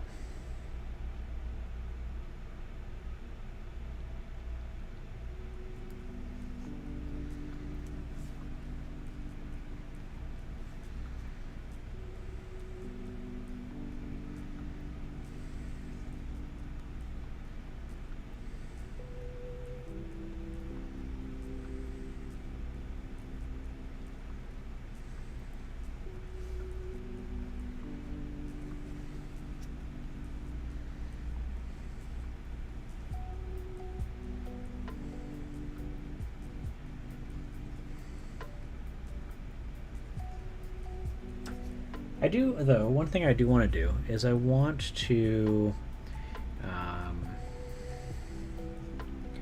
if possible, try to get my hands on other paint brands and just see if I could do a little demo, like just like explain like what some of the things that seem to work and seem to not work, or what they seem to do best at. Because I feel that there's, with how many options there are, for myself, for example, I hear a lot of people talk about how great Scale 75 is, or what is it? The guys that were Monument Hobbies, Pro Krill. I would love to try them out, but you know, I don't really see the examples people make. Like I see their end result painted mini, and their mini is like beautiful. Like I want to know, like, what is the viscosity like? What is the streakiness like? How does it respond to water? You know, those kind of things. So I would love to do something like that. That's what I hear. Monument is supposed to be incredible. Scale 75 is supposed to be incredible. I don't really have these, right? And so I know that if I'm sitting here like scratching my head about them, other people are obviously doing the same.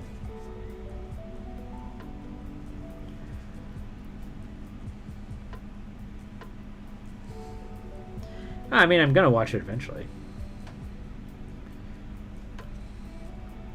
I saw your you posted a video of Jazza's box with what was it? Puppets of War. That's it. One of our mods in the Discord, he also bought that box. It's a very cool box set. He took some photos of like the things he did. Man, his photography is just stellar.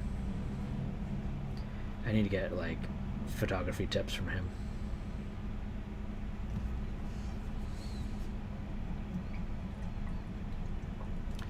Coat to Arms. I'm also familiar with Coat to Arms. I haven't tried it. The only paints I have used are Citadel, Reaper MSP Core, Vallejo, and Army Painter. So I've tried 4 different paints. And for what I am looking for in my paints, Reaper and Vallejo are the best so far. But I'm willing to give Army Painter another shot. After seeing some pretty impressive, a story being told to me, which was exactly on point with my own experiences, and I was like, okay, well, let's give this a shot, right?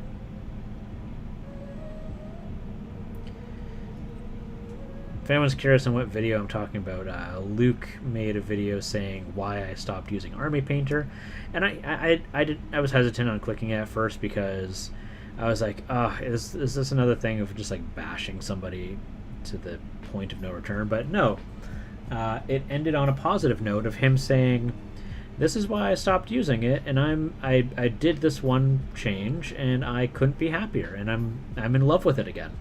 And it was a very, very sweet video.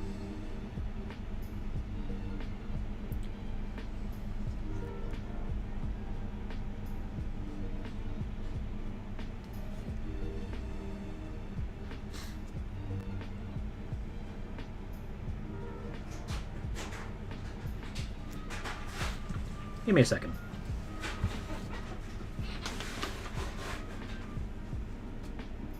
Oh, okay. Oh. Well then, okay. Stretch. I should probably feed these two because they're starting to pay attention now. Okay, so I'm going to be right back, guys. I'm going to take a quick break to feed the cats. Babies need their food.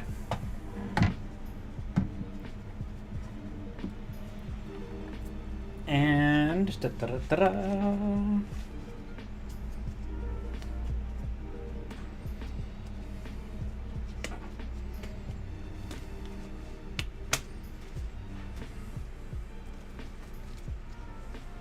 gloves off.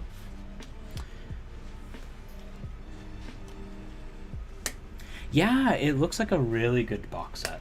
It looks like a really good box set. Alas, I already have all the paints I could ever need. Not that I don't want to get more. But yeah, I will be right back, guys. So just you wait, and I'll be back.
Sorry guys, just a quick update here. I am just grabbing a little bit of food here.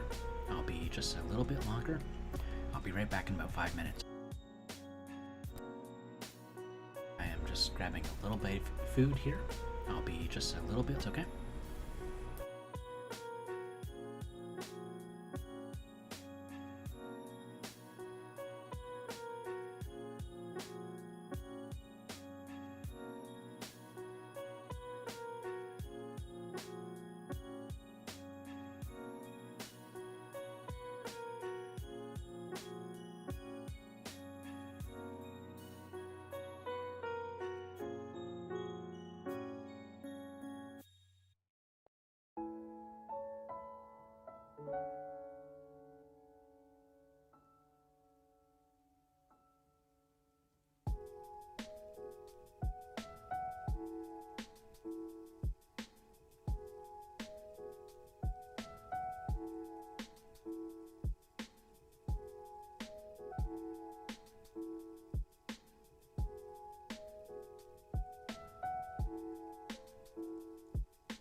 And I am back. Sorry about the delay there, everyone. I was brought some...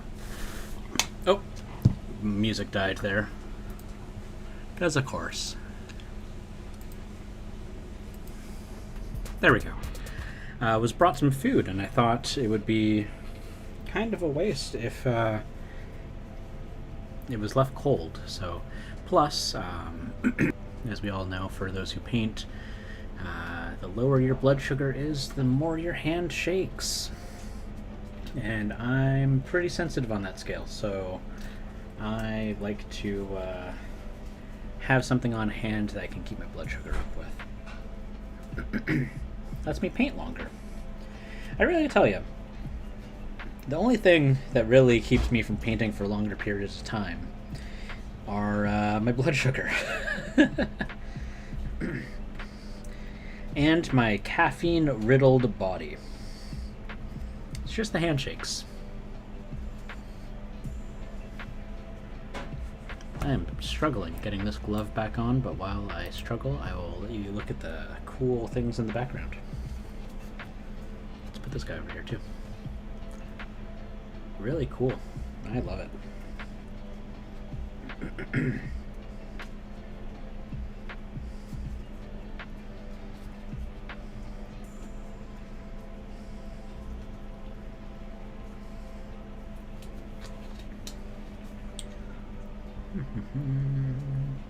Perfect. There we go.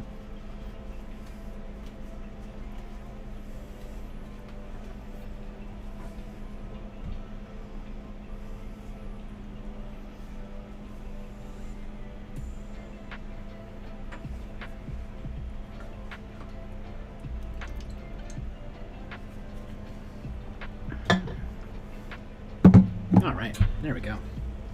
Let's get back to that brush. Jotun, thank you so much. Yeah, no, I don't know about the rest of you, but I really get hit hard with low blood sugar when I'm painting.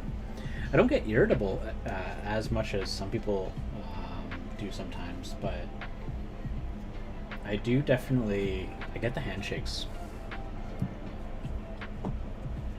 And then the irritability comes from when I mess up my mini. I have to redo some paint. There we go. Only need a small amount of this.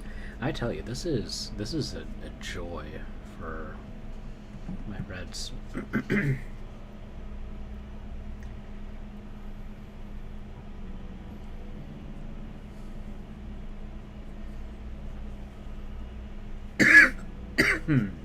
Yeah.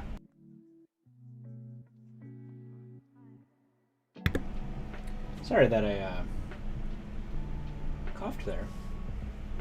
I hope that wasn't too loud for you guys.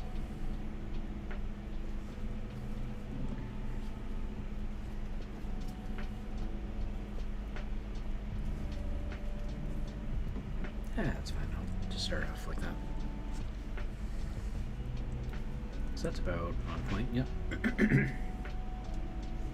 Nope, I think I do need a little bit more red. Oh, you finished the Slayer drawing. You posted on Instagram. I would love to take a look at that. Oh, hello, Zelda. Meow. Are you in a good mood? You ate lots of food? Yeah. Hello, baby.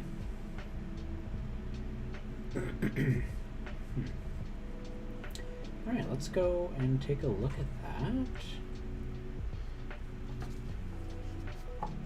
And feel free to post it inside of the chat, Jotun. Hey, baby. Here. Instead of hanging out right there, yeah, let's put you over here and hang out on the windowsill. Meow. Yeah, you're such a cutie. I love you. So, take a look here. Art of Nightingale. Oh, he's got an arrow in his back. Oh, his buddy shot him in the back with an arrow.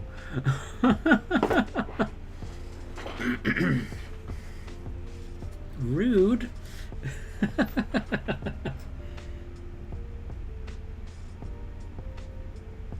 Is the idea that that's how tough dwarves are?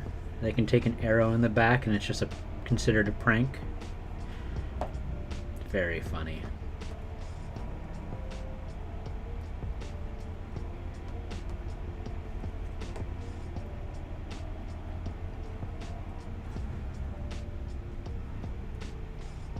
Dwarves are just made of stronger stuff.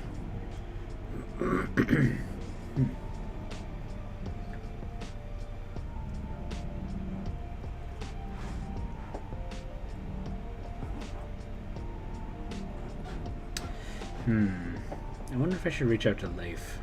If Leif would be... Yeah. The ribs are not agreeing with my throat. That was disgusting. I am repulsed by that. I am sorry that anyone had to hear that.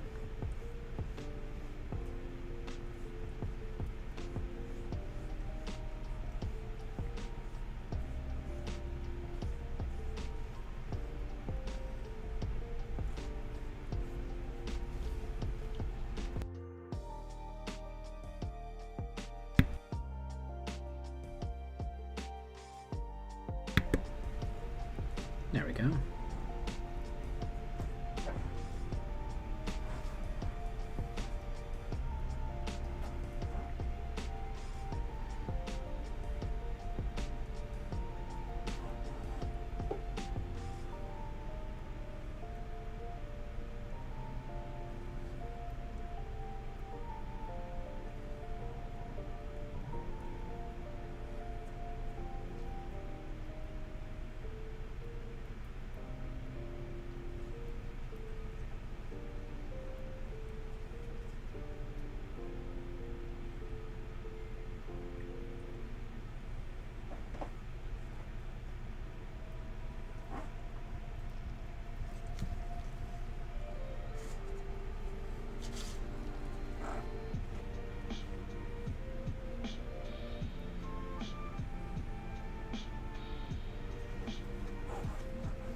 If you hear the sound of plastic scratching in the background, just as a heads up, that is my cat.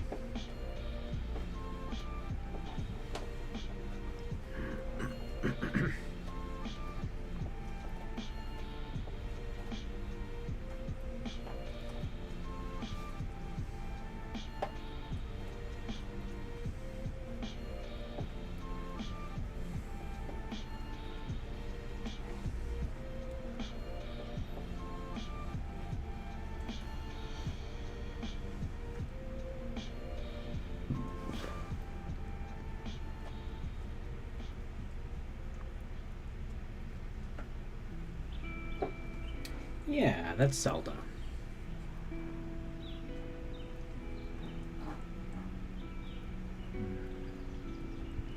She's not really able to groom herself very well with the cone. But, you know, it's kind of the point of the cone, given that she wears it because she over-grooms till she removes all of her fur, so... It's most unfortunate for her. But I will say, so normally when I feed her, she scratches at herself like crazy. Because I think the fear of not being fed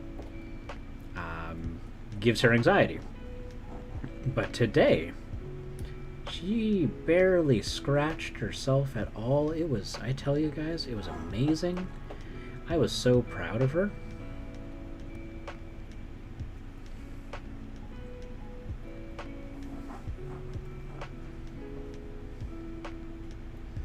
It really goes to show just what kind of progress she's making with her anxiety and her mental health.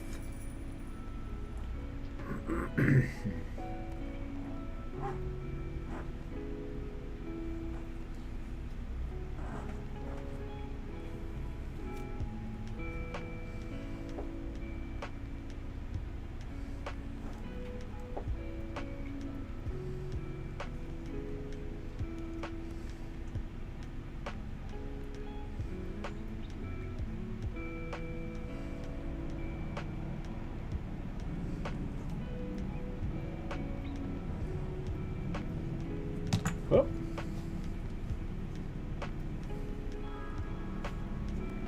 Fumble.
Haha.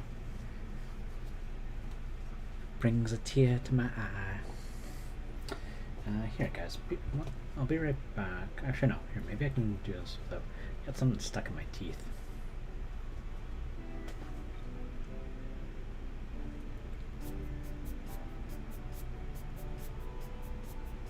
Oh. There we go. I got it.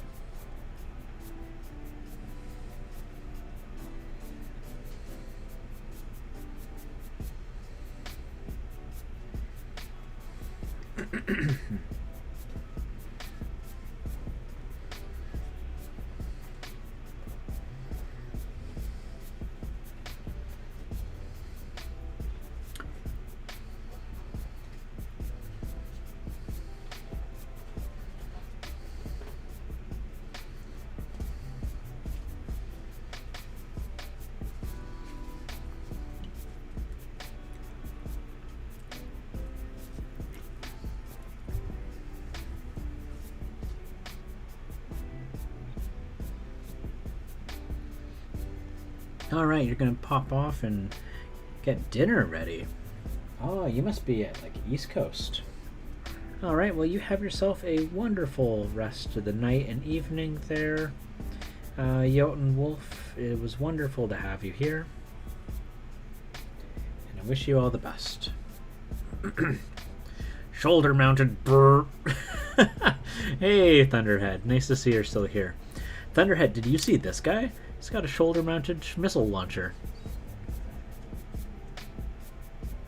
It's supposed to be the exact same missile launcher, but this guy's so tough he just puts it on his shoulder. I love it.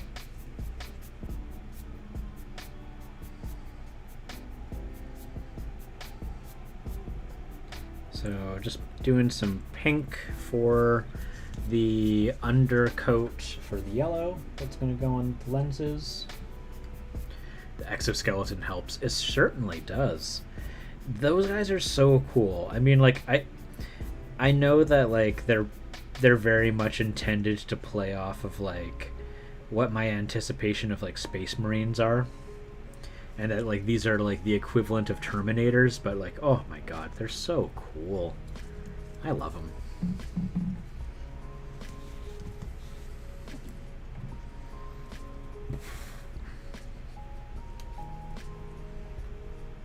But I tell you, the Veermen, actually what I wanted to get the Veermen for is also for Grimdark Future. What color scheme do you use for yours, Thunderhead?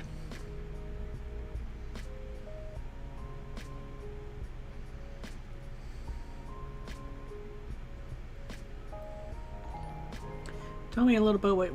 Whoa! Wandering XP coming in with a raid of 22 people. Welcome, raiders.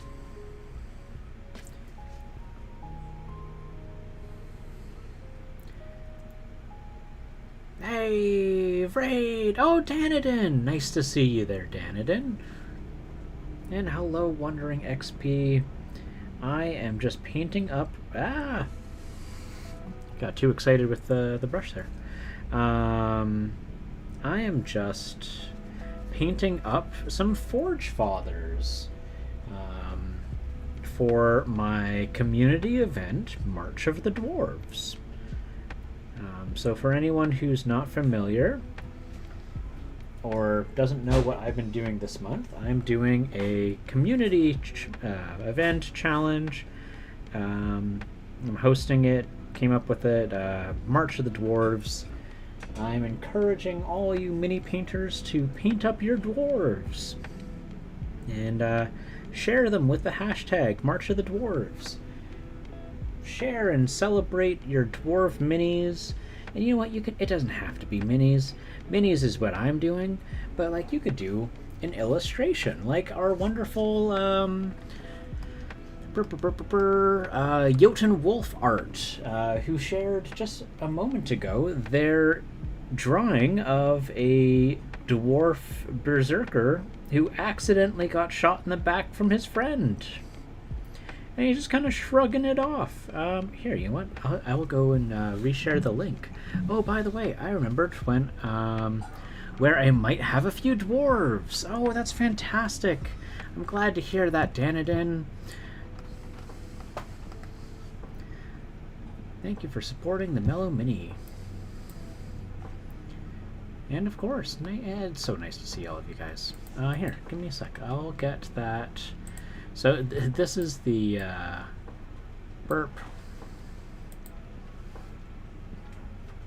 This here is the link that I'm referring to that, you know, someone who just left, actually, incidentally. They just went to bed. But yeah, well, not to bed. They went to go make dinner. But you know. But it's lovely to have all of you here. And Wandering XP, what were you working on today?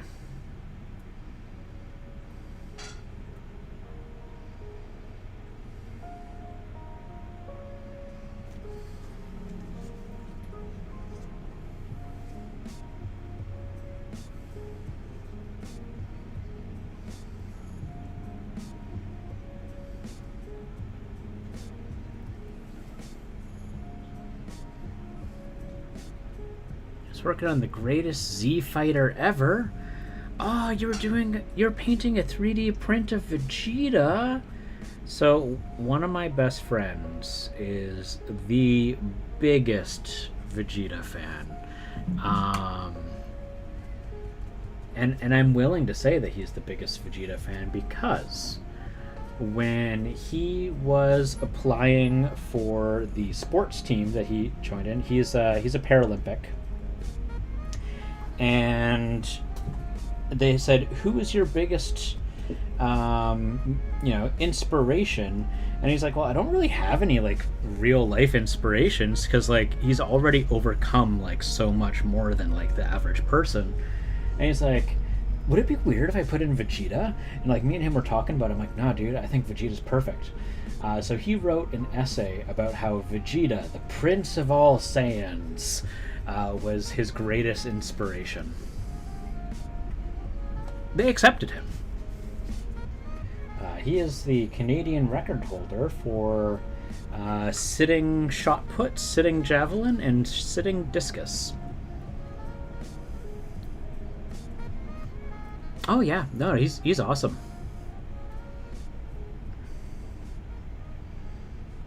Yeah. I mean, I guess I could say his name because, like, if you Google who the Canadian record holder is, you're gonna find him. But yeah, a buddy of mine that I went to high school with. Monarchies are immoral.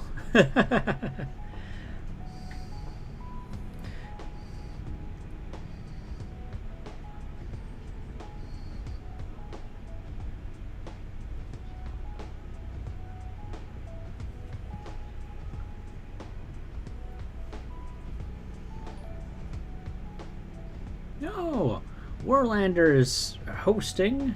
Thank you, Warlander. Nice to see you. Nice to see you.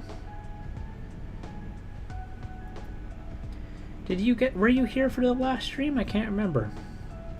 I think you were.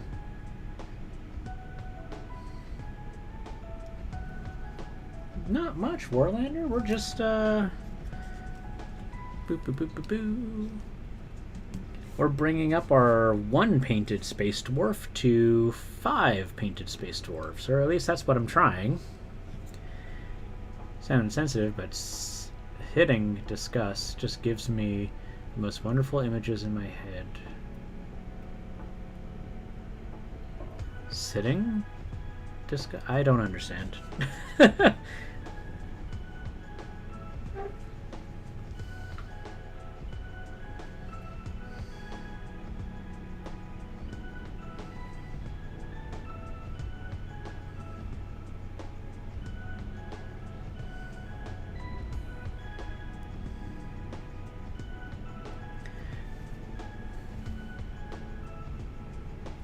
Dwarves are looking good, but you were working on the stronghold today. Oh, that's awesome.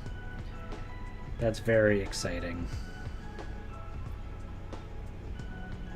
I think I saw the email when I was in bed that you had started streaming.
So, Raiders, what is up? I should probably talk to you guys.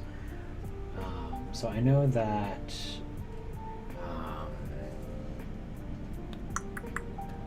that Wandering XP was painting Vegeta, but what are the rest of you guys all up to? Anyone got some hobbying that they're doing? Doesn't have to be mini painting. Heck, if you're just playing a really fun video game, I want to know all about it.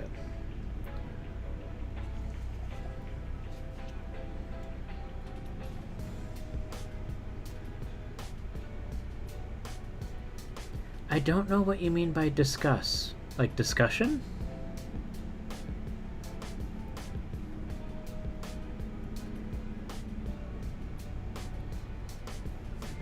It's the word that you're using that is confusing me, Loki. Discuss isn't like, I don't know if that's, oh, discus throwing. Yeah, it's difficult. It's very difficult, and it's definitely awkward. Oh yeah. I was reading it as discuss, like discussion. Yeah, no. There we go. Yes. Yeah, no, he is the most impressive human that I know.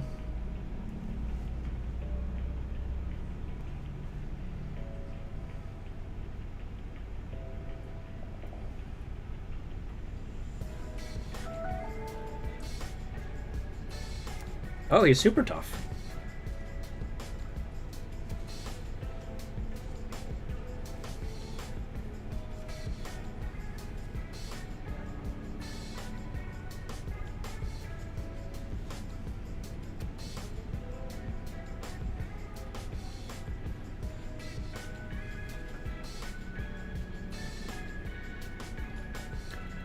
Oh, thank you for the follow there, Boo Boo Sam.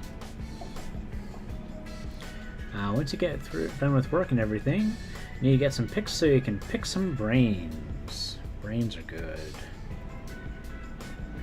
Tasty, delicious brains. Don't eat brains. They're bad for you. They give you, what is it? Is it fugu? Is that what it's called? No, fugu is pufferfish. What's the word I'm thinking of? The prions and such. They'll disintegrate the muscle in your body.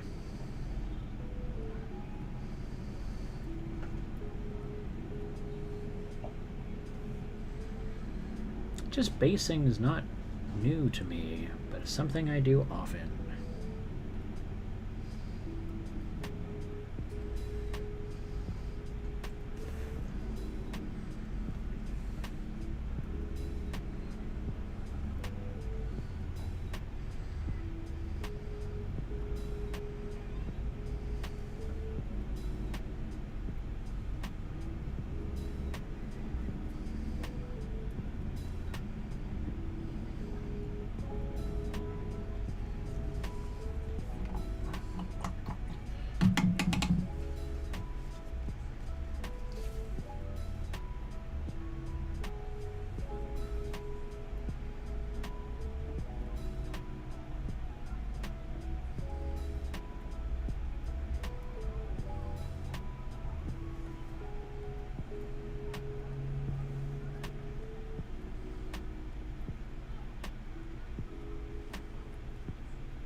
Found an old dwarf gyrocopter this morning. Been sitting in your collection for nearly 20 years and you never built it? So, like, is it still on the sprue? I don't know about the rest of you all, but when I get new minis, usually the very first thing I start doing is I start taking apart the sprues, and then I put them all in bags. And so then I end up with these like bags of heads. And that's kind of just how I organize things.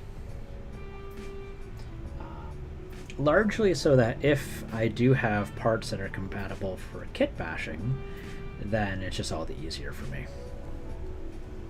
Oh my gosh, my paint is drying up so fast. Wet palette. Hydrate, wet palette. You can do it.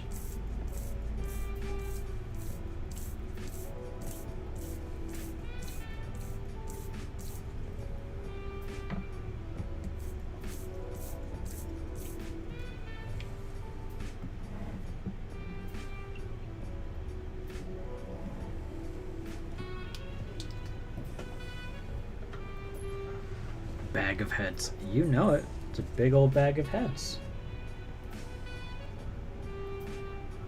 Don't you have a bag of heads? I can't even say it without without laughing.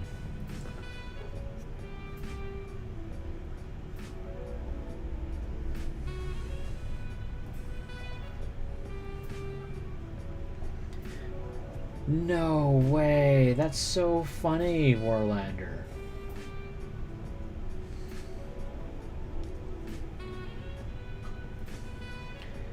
Metal bits that your mom had put in a sewing drawer, and you just inherited the sewing drawer. That's funny.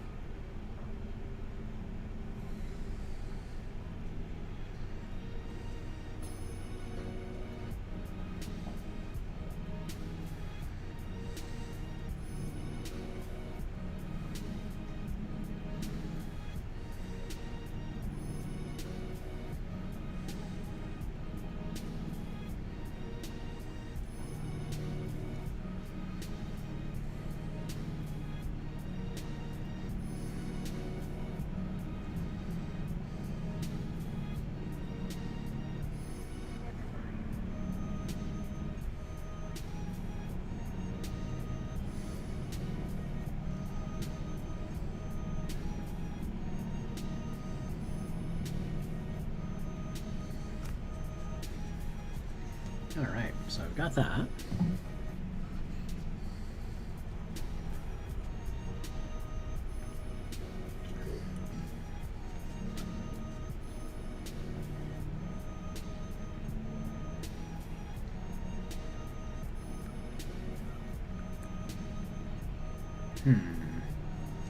Not sure how I want to paint that yet.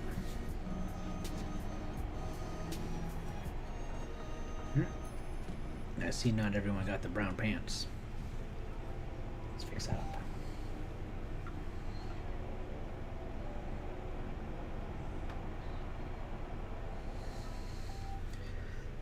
Oh man, how much work are you putting in? I mean, as long as you feel like you're having fun with it, that's the important part.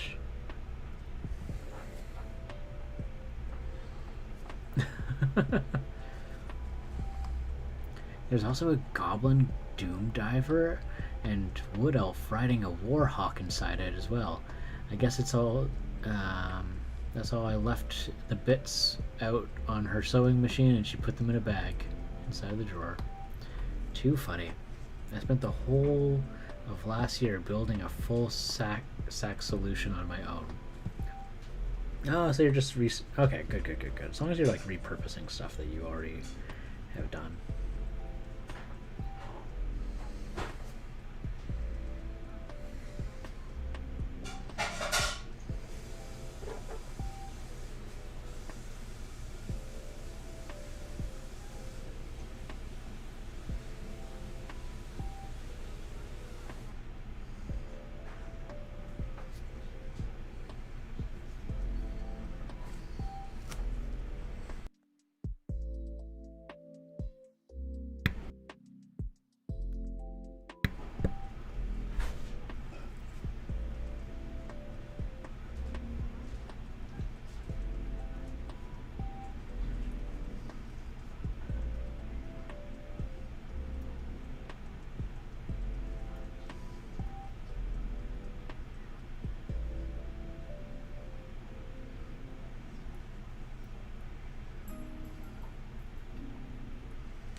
Who's allowed to build a superstructure according to his own opinions? Of course I'm happy. Well, there you go.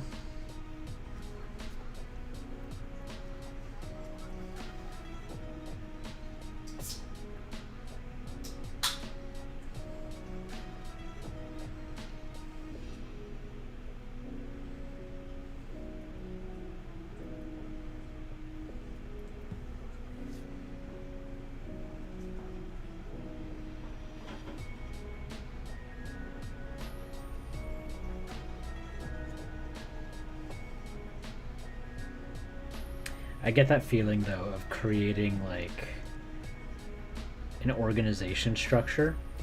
I will spend hours and hours and hours reorganizing my magic cards every, however often I end up doing it.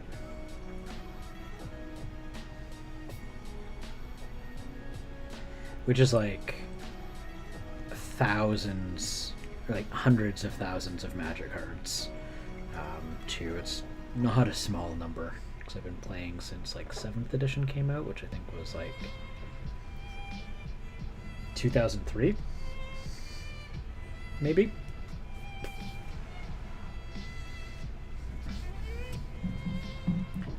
Just a random thing to say, but your light setup is so eye-pleasing. Oh, thank you, Boo Boo-san. I really appreciate that. That's really sweet of you. I was spending a fair bit of time trying to get my lighting set up in a way that worked well before, because I was encountering issues and stuff, so I thought I would spend some time to really work on it. So thank you. I really appreciate that someone appreciates it. Sleeving up thousands of new cards at a time and sorting them? Oh yeah, you know it. So I just got informed that my gameplay stream is going to be used for a Steam game page. Oh, Danadin, that's really cool. Holy heck, congrats. That's pretty significant. What game? Is there any NDA? Funny enough, I was going to say your camera quality is so much better today. Thank you. Part of it is the sun wanting to cooperate. Another part is me just having 3 very bright lights around me at all times. Very, very bright lights. It was a Kickstarter game called Dandy Ace. A Kickstarter didn't make it, but got picked up by NeoWiz. Ooh, exciting. Now see right here, if I do this, I feel like this is a little dark. Let me up the exposure just a little bit. There we go. It's a little bit better. Following it for over a year now. It was a tester since the game since October, or since September of last year. Ooh. What's the game about?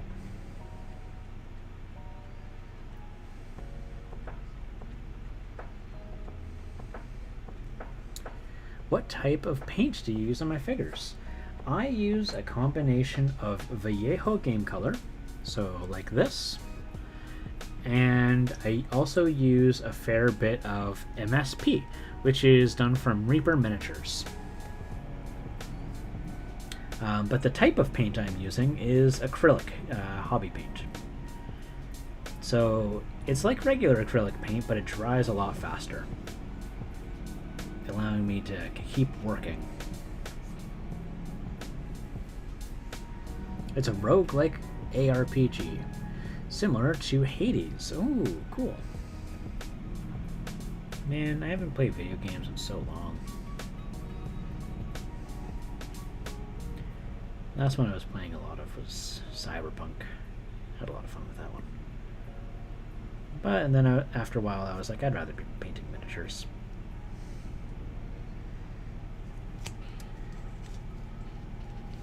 Just get a lot of satisfaction out of painting. You know? I mean, for those who paint miniatures. Don't get me wrong, love video games. Painting has been my obsession lately.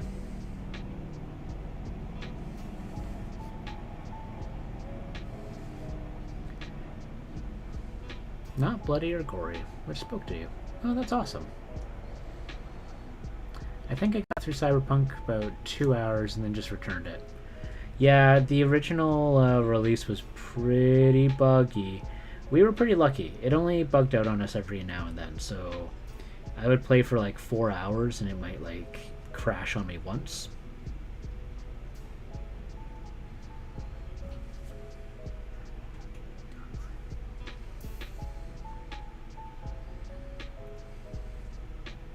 So I count myself lucky.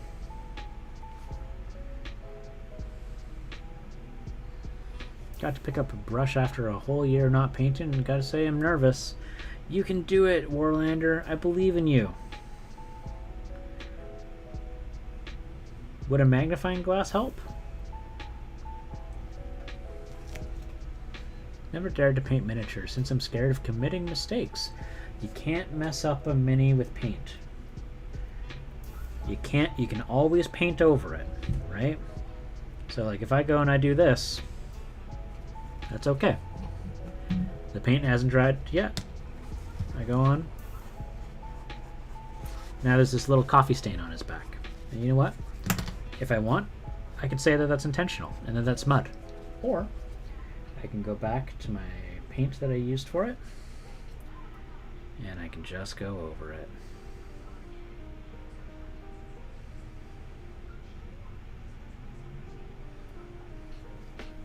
And when that dries, you won't be able to tell.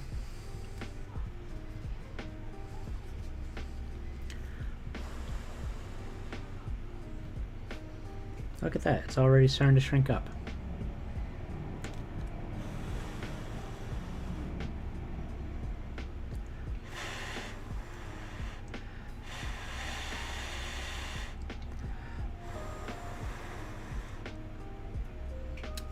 See? You can't mess up a mini with paint. So don't worry, you got this. You'll know. I'll know it's there. Hey, Wolf Parable. In my nightmares. It's okay. See, you can't mess up a mini with paint. You got this. I believe in you. That goes for Boo, that goes for Warlander. You guys, you got this.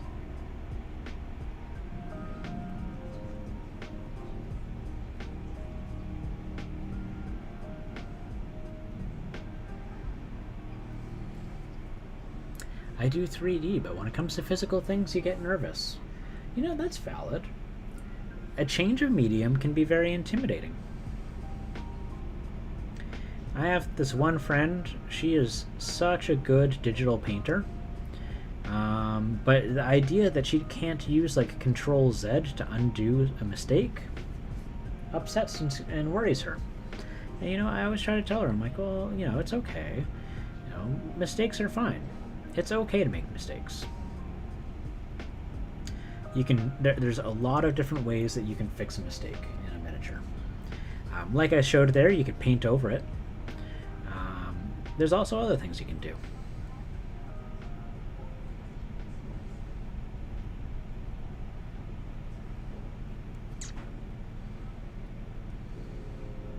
All this negative talk is making me not want to keep working on your basing. You can do it, Danadin. I believe in you. I believe in all of you.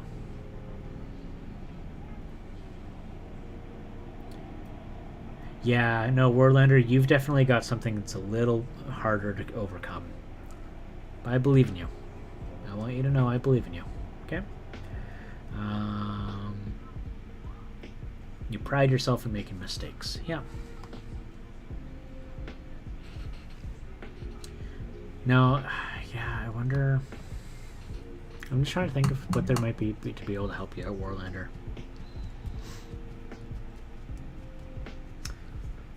Little dark floaters. That's gotta be tricky. I'll be honest, I don't have an answer for it.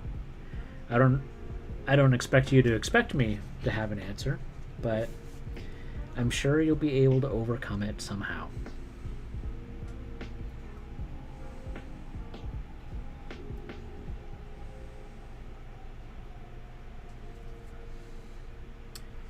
I'm positive. I think you can do it, buddy.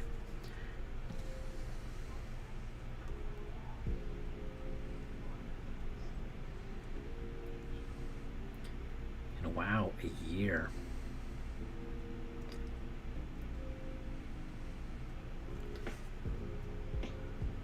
I think when I first met you, it was close to that time period too, actually. In either in Valley's stream or in Bill's stream. I think that was the first time I met you.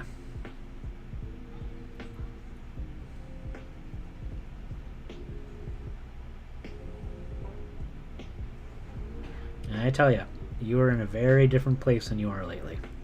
So getting to attend your stream was just brilliant. And seeing the way that you just shined, I was very happy for you.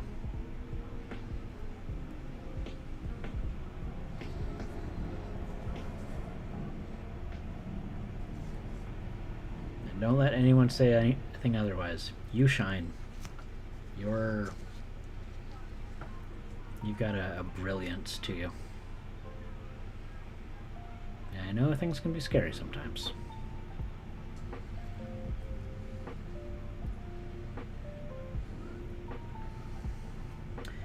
Ah, that's true, actually. Loki here also experiences ocular. Is abnormalities an insensitive word? Challenges?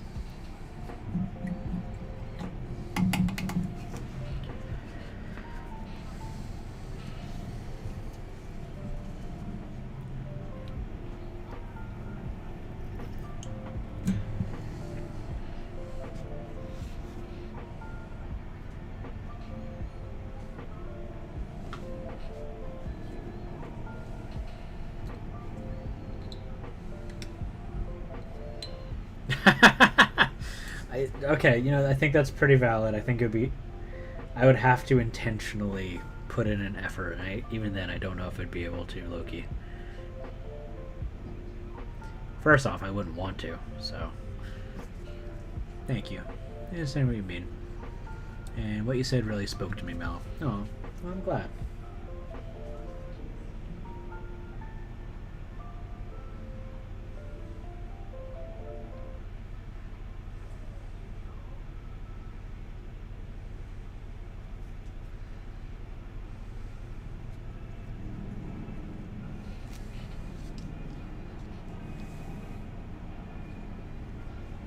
No, okay, it's not. Jeez.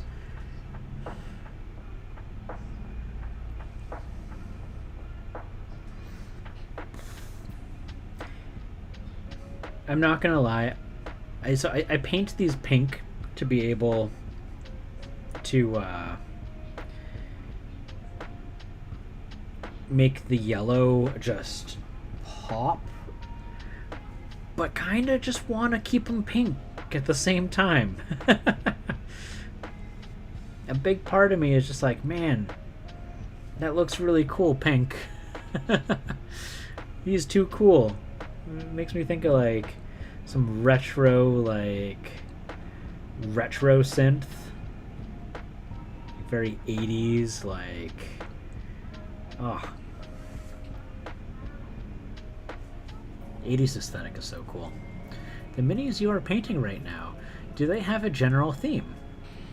Like, do they follow a particular color scheme, or my own picked color scheme? Okay, so this is a great question, Boo. So, the color scheme I am painting is not the official color scheme that you see on the promotional art. So these guys, in particular, are called the Steel Fathers. They are they're the Steel Warriors, and they belong to the Forge Fathers faction. I think I have a link. I can probably just pull that up.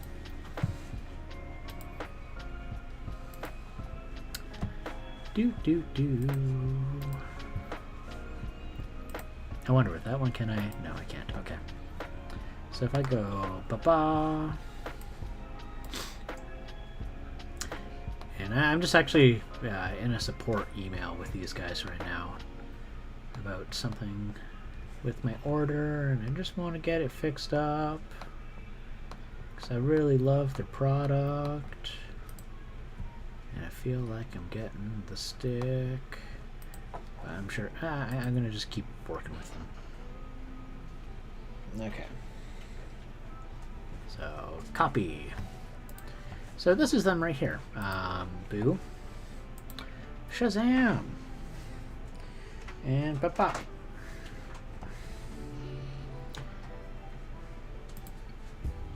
That's the thing, intention. I'm very sure he wouldn't mean anything negative. Yeah, exactly.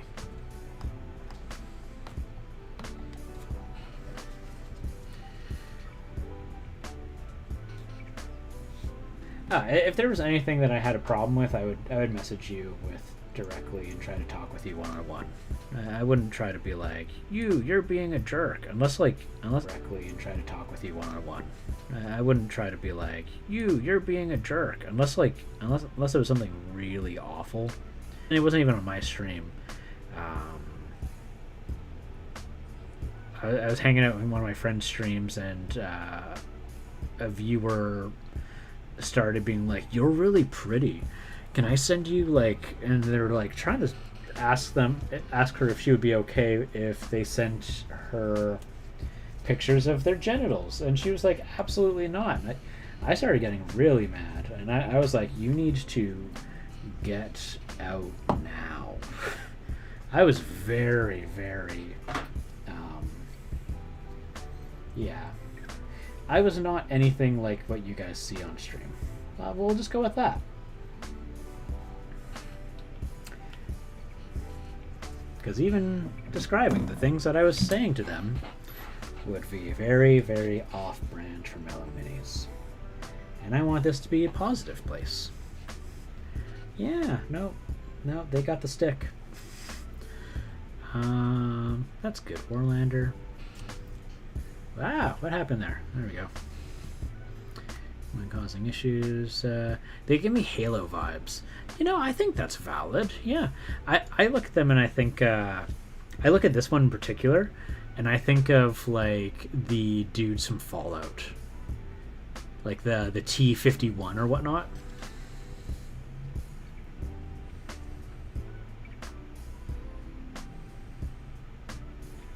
Like that power armor.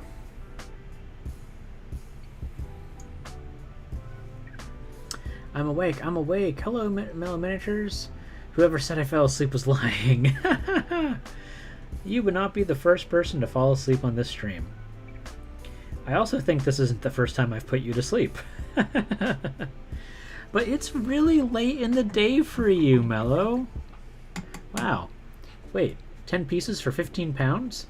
You got it. So Mantic Games is super, super, super affordable. And I love miniatures that are affordable for everybody. Because this hobby should not be one that only people with lots and lots of money can be able to do. It should be something that everyone can do. And so if you hop into my Discord, I have a spreadsheet called the List of Miniatures to End All Lists. And in there, you'll find over 100, that's right, over 100 different miniature manufacturers to be able to pick and choose from varying price ranges. Mantic is great.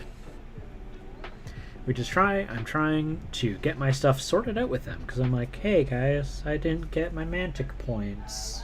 Can you help me out? It's super small. It'll be no problem for them to be able to fix it. It's all about just talking to them. Just gotta have the conversation, you know? Today I was showing someone how an entire Mantic Mega Army was the same price as a Start Collection. What? What are you talking about? Yeah, no, it's absolutely true. Or how about the fact that you can buy, like, what? 2, 3, I think it's 3. You can buy 3 Mantic Giants for the price of 1 Gargant. Which is, like, very eyebrow raising, considering both companies are UK based. Right? Now, like, if GW produces their miniatures in the UK, like that's where they actually get made, then it's more understandable on how and why the price difference might be. You know, yeah, Giants are only like $40. Yeah, you once again are correct. Yeah. It's okay to be sleepy. Yeah, exactly. You should be going to sleep. You know, gotta take care of yourself. Gotta take care of yourself. No one else is gonna do it for you.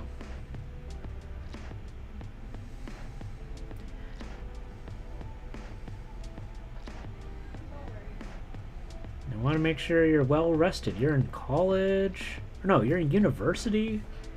Yeah. Trust me, exams and the like, they're gonna make you fall or do all-nighters as it is. Don't make me do them for you too, okay? Want to make sure you're well taken care of. Alright, so we got like the back of the knee pads there. I could probably do that like a different color. I'm coding and enjoying it. Oh no, that's good. Oh no, I was talking about Mello. I just want to make sure that he's okay. That's right. I gotta do the bottom layer here. Oh, Danadin. Hold on. Let me. My Nightbot is going. If you send another link, my Nightbot's gonna freak out. So just give me 1 second here. I'll copy and paste that link for you. Oh no, there we go. There's a typo on their spray primer. Army Painter Base Primer Matte White. Oh, it says M-A-T-T instead of M-A-T-T-E? Is that what you're referring to? Whoa, why does it say $99 for... What? That's not right. Why is it $99? How many cans of primer are they? Surely that's $19.99. I didn't even know that they sell Army Painter. Nope, it is $99 on the website. What? Oh, speaking of which, let me take a look at this here. Okay, so Mello, hold on. Let's take a look here.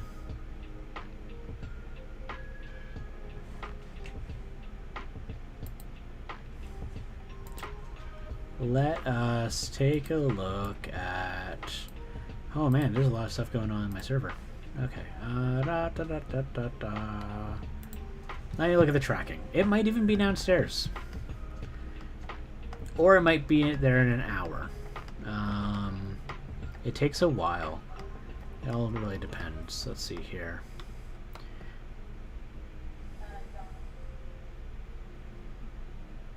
Oh yeah, no, absolutely. Well, because like you're paying for the production of the can too, right? Like if you just buy the plastic bottle with primer to put into your airbrush, oh, it's beautiful. Jack, I can't seem to find the tracking number. Oh wait, no, here's my tracking number, so yours should be up there real soon. There's the picture of it, there's the thing. Why can't I see it?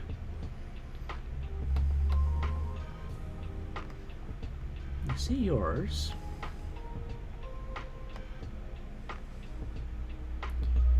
End of day, which is super useless.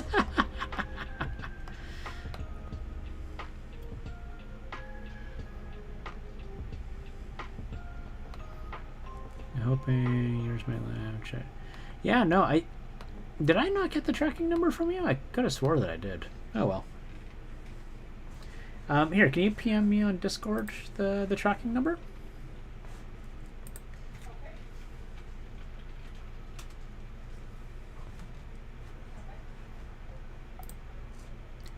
I'll go check that in just a second.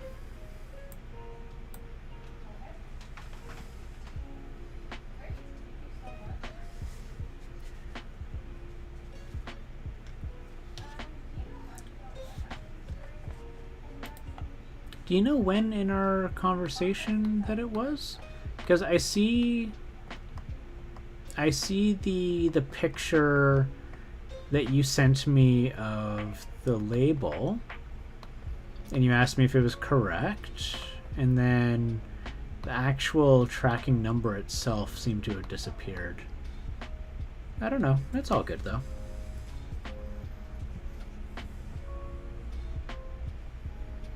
Unless maybe like you sent it to me somewhere else, which is totally possible, and I'm just looking in the wrong place.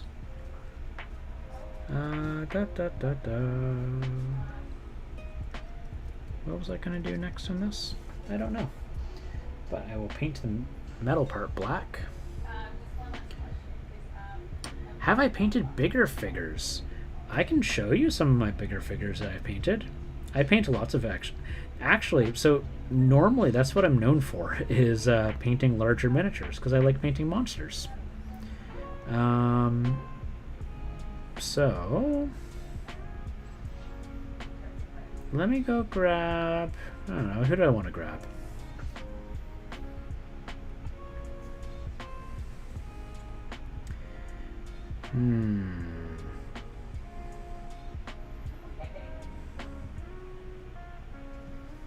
There we go. I'll take a look at the bottom here.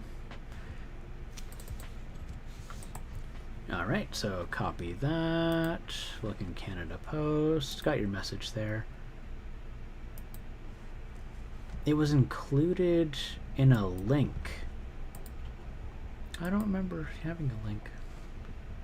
But again, I am just a big old, I don't know, big old bag of hot air. Let's see here.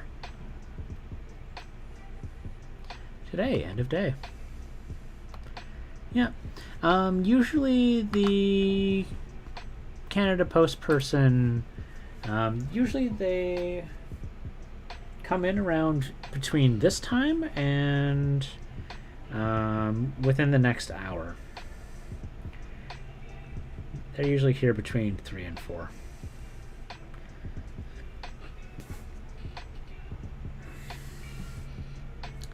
And my buzzer will go off and they'll be like, hello Chris, Canada Post, and I'll be like, okay, I'm coming downstairs.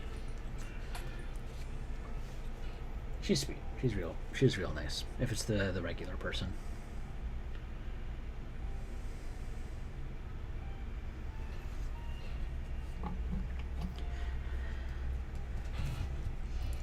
$25cm dragon a while back I wanted to get, but $150? No.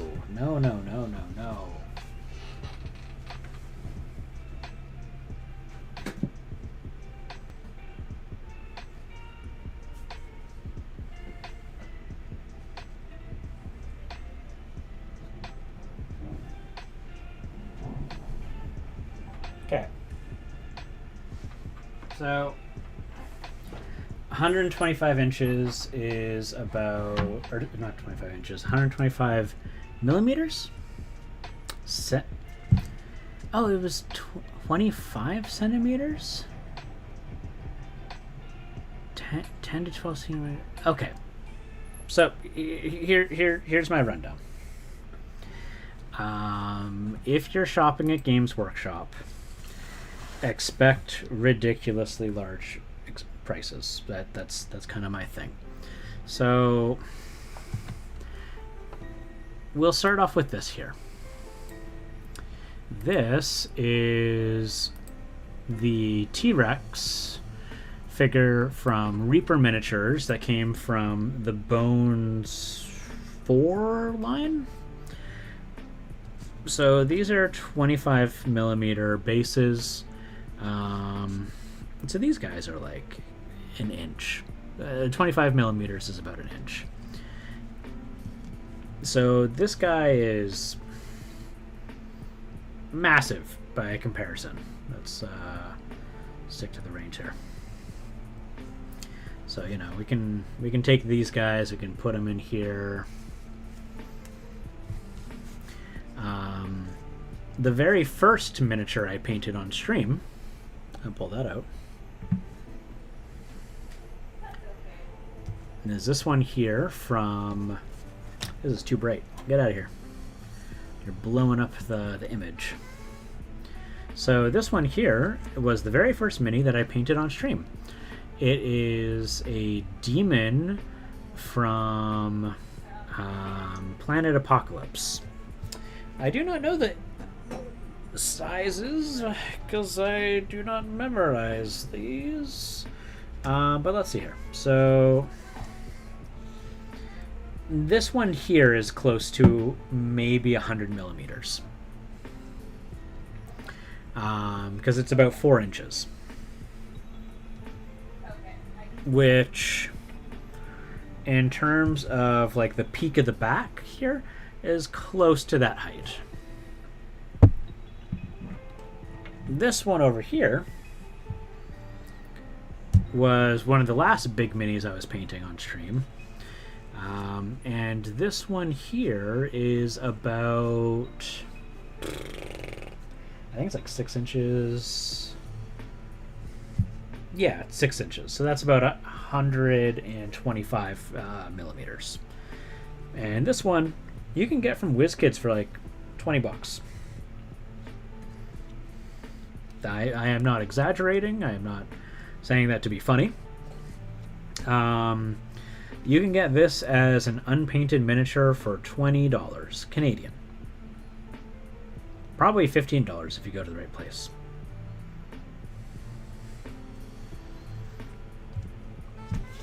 So that's right, the Storm Giant. Random question, the grass on the dino, is it real? It is not real. It is a combination of static grass and static grass tufts. So I love all these questions. Thank you for asking all these questions. I really like it. It's like 10 bananas. Oh, jeez. So this grass here is loose static grass, but these ones here, these are called static grass tufts. And so you can buy them in little containers like this from a company called War World Scenics or War World Gaming. And you'll get like 100 of them on this sheet of like wax paper or parchment paper, and or baking paper. That's what it's called, baking sheets. Yeah, you get like 100 of them for, I don't know, $10. That is what you call cute grass. I have never heard it called cute grass. I love that. Sweet, I could probably get a free one then. Look, I know our currency isn't the strongest, but can we not make fun of it?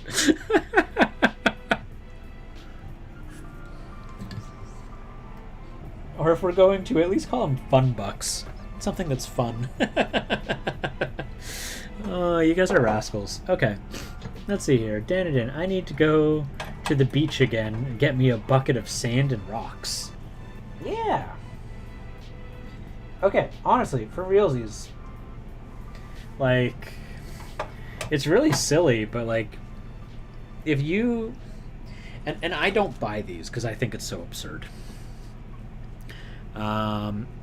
Move that there. Clearly, I bumped the camera again. Shh. You don't know what's behind here. Don't ignore the man behind the curtain. Okay, so like legitimately, both Games Workshop and Army Painter do this. You can buy like a container like this, and it's going to be of just like beach sand. It's baked, so it's sterile, but like Canadian dollars is still worth about $4.95 Danish krones. So okay, well that's not too bad. But yeah, like people charge actual money for actual sand. Don't do it. You could take like a sifter, like for cooking, and just grab grab a bucket and grab like a handful of dirt and throw it in your sifter and sift it so that all the smallest pieces fall through the holes. Yeah, the static grass applicators are great. Static grass applicators are wonderful. I don't have one. That is something I want to change, but those are not the cheapest. They make great products. Both War World Scenics and War World Gaming and Army Painter. Great line of products. Don't pay for dirt. That's my only thing. Is like, don't pay money for dirt. You can go outside. You can go to the park. There's so many things that you can do. Grab a handful of dirt, throw it through a sifter, collect all the smallest pieces in a bucket. Yeah, like you can do that, right? My only thing is just make sure that it's sterile. You can do that by throwing it in a toaster oven. That's my only thing. Because otherwise, if you end up growing something funky in your model, you're not going to be very happy. So I'm going to go put these in the corner here, and I'm not gonna show you what's behind the curtain. I'm just gonna, I guess, accidentally show my tattoos, but that's fine. Identifiers. Yeah, and bake all kinds of dirt. Take the dirt and put it in your oven. Okay, what was I doing? I'm so distracted. But yeah, I hope that answers some of your questions there, Boo. I mean, so in terms of like the terrain and stuff, there's actually a lot of other stuff you can get. I get stuff from the dollar store sometimes. So I have some moss. This is what do they call this? It's not Spanish moss. Is it Spanish moss? Can't remember. But you can get this. What I'll sometimes do is I will, because of the scale, like I'll pull out a tuft here, and I'll just peel it off, and I'll use that as like a root or a branch. I'll cover it in PVA glue, and I'll put it on like the bottom of things, and that'll look really cool. So you can do that. If you are gonna buy sand, get it from the dollar store. This cost me, I had a huge tube of this, and it cost me $1. Like, if someone's asking you for more than $2 for dirt, no. The answer is no. Now, if that dirt comes in a cool texture paste where you open it up and you can sludge it down. Let's see here. I'll keep it consistent. I'll show more cool things. By the way, paying for plastic, pay for plastic, not the dirt. Okay, this here is dirt that I think is worth paying money for. So we're gonna pull up our zoom again. Boop. So this is from my favorite company, Vallejo. Spanish. Double L is a Y. And this is brown mud. So what we do here is we go in and we grab this. And this looks real gross. Just tell yourself it's chocolate. It's just chocolate, guys. Don't say anything else. So I take this. I mean, you don't have to have like a Games Workshop applicator. You could use like a popsicle stick, craft stir sticks. And so what we're doing is we're just going through here. And this is my favorite way to apply like ground textures. And we're just going to keep tapping it. We're going to slowly shift it around the base. And what's great is there's like fibers in here and stuff, things that make it look more authentic. Like, you know, there's like branches that got covered in mud. You can do stuff like this. I love these products. They have snow, they have beach sand, the stuff that you saw on the Storm Giant. That was the same kind of product, same line, because when you're working with, you know, minis, the sand that we actually use it would be more like gravel, right? But for like their scale, it's like tiny silicone beads, like absolutely like microplastics. So for that, yeah, I use stuff like that. Vallejo. So yeah, I'm just gonna finish applying this one. Here we go. We can see like some of the fibers that are in there. No, you can't. You can't see nothing because I'm not letting you. Because there we go. So you can see like that right there, like just like little sticks and stuff. Beautiful. Lucky folk with your dollar stores. Our pound stores have very few useful items. I paint my minis with dollar store brushes. I am the cheapest hobbyer you are ever going to encounter. I spend my money on the models and nothing else. Guys, you have... Trade secret, you don't need expensive brushes. Expensive brushes are not going to make you a good painter. Good painting comes from practice. A good painter will be able to use an expensive brush in a different way, and they'll be able to identify that. But like before you don't start off thinking that the brush is going to make you great, and then if the brush doesn't work, be like, well, what happened? I was using the right brush. I'm not saying this in any kind of critical way.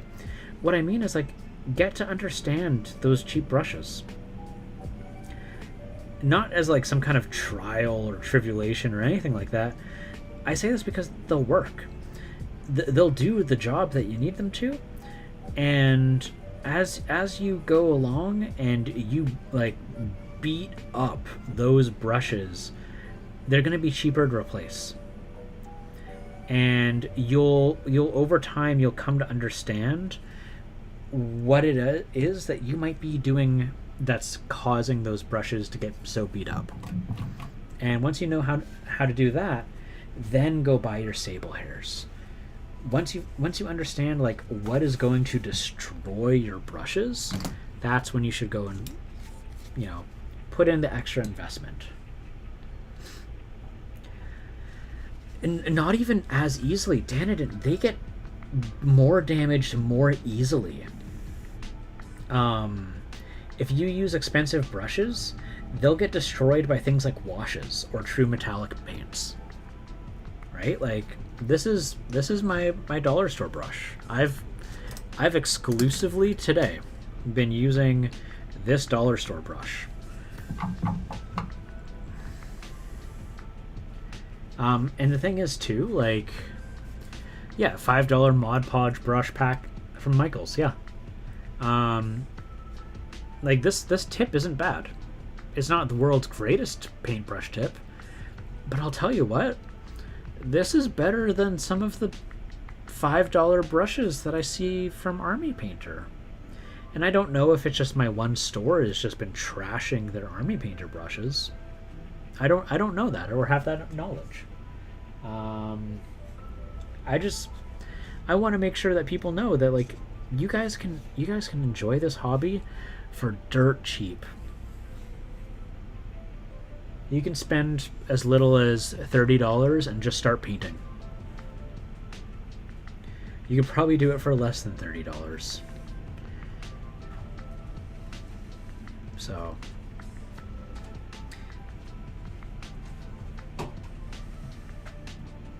you know, I am a strong advocate for like affordable hobbying. You know, if you've got the extra money, yeah, then absolutely go and get the really expensive products. Love them, enjoy them, do whatever you want with them, right? But like, don't break your bank. If you've got the money, you've got the money. You can go and enjoy it. And this is by no means saying don't go and save up things. Obviously, if you think that one thing is going to bring you happiness, you save up and you get it. But don't feel like those are the only options. That's my thing. Know the options that are available to you. We are still zoomed in. So Mello, we have been zoomed in the entire time because if I paint this without zooming in, he is too small to see any of the details. So you bet we are zoomed in all the time. Because this is a dwarf.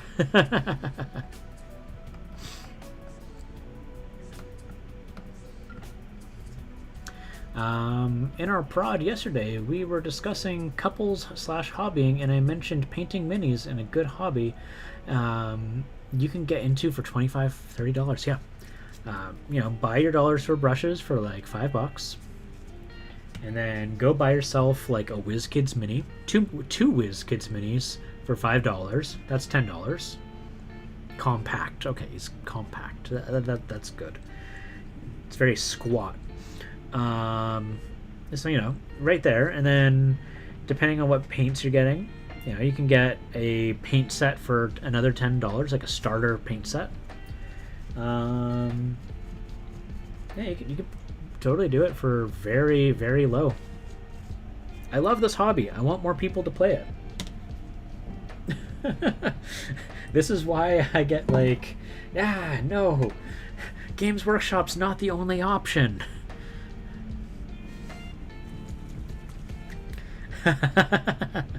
My fingers are huge compared to these minis. I mean, that wouldn't be the case if I was like painting this guy. But like my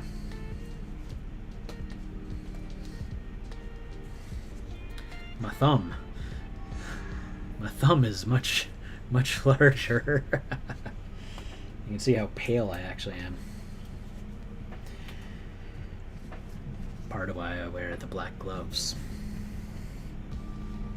Alrighty. Hello, Ganon. Hello, my sweet baby. Yeah. How are you? It's my wet palette. Hello. Mwah.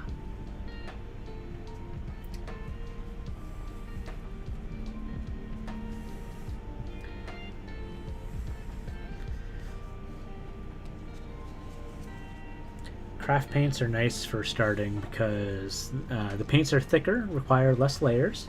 That's valid, yep.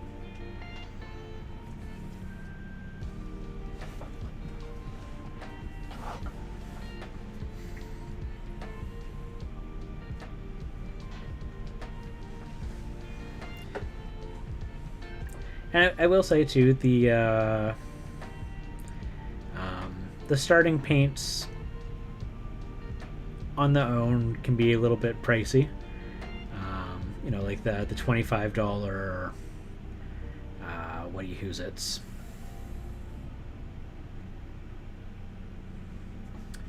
Army painter sets. I think those can be like $25, but they get you pretty far. But yeah, I don't think that it's impossible to do craft paints. Actually, oh man, I got a cool mini to show you guys. I did it mostly using craft paints, and it is one of, in my opinion, one of my favorite ones that I've done. Let me just finish brushing this butt. Butt brushing.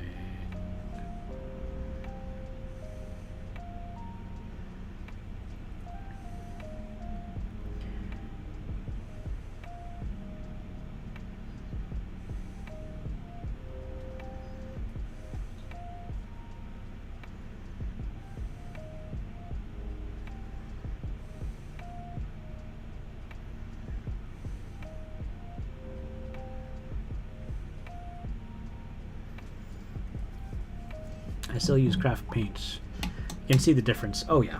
Oh, absolutely. If you jump into your primary colors and really learn how to mix your paint, yeah, no, that's very true. Okay, so I was going to show. Ah, heck, where is that one? Oh, there it is.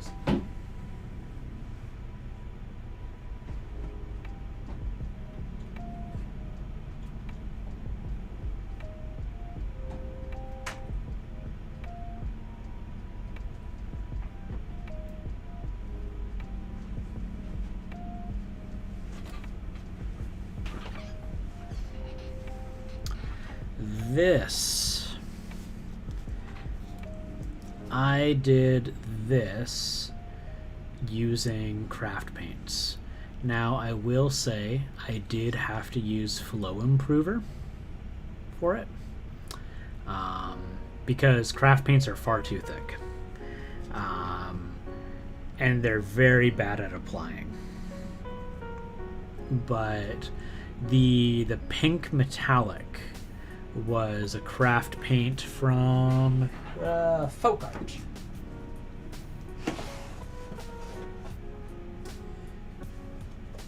I think this might be the paint I was using.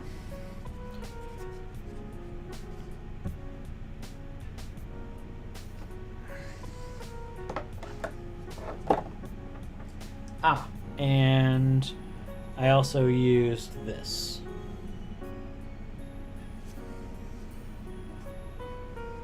Folk Art's good.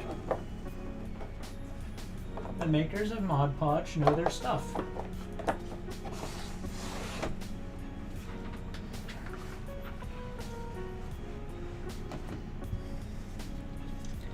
I feel like this is turning into like show and tell. I pulled out so many models today.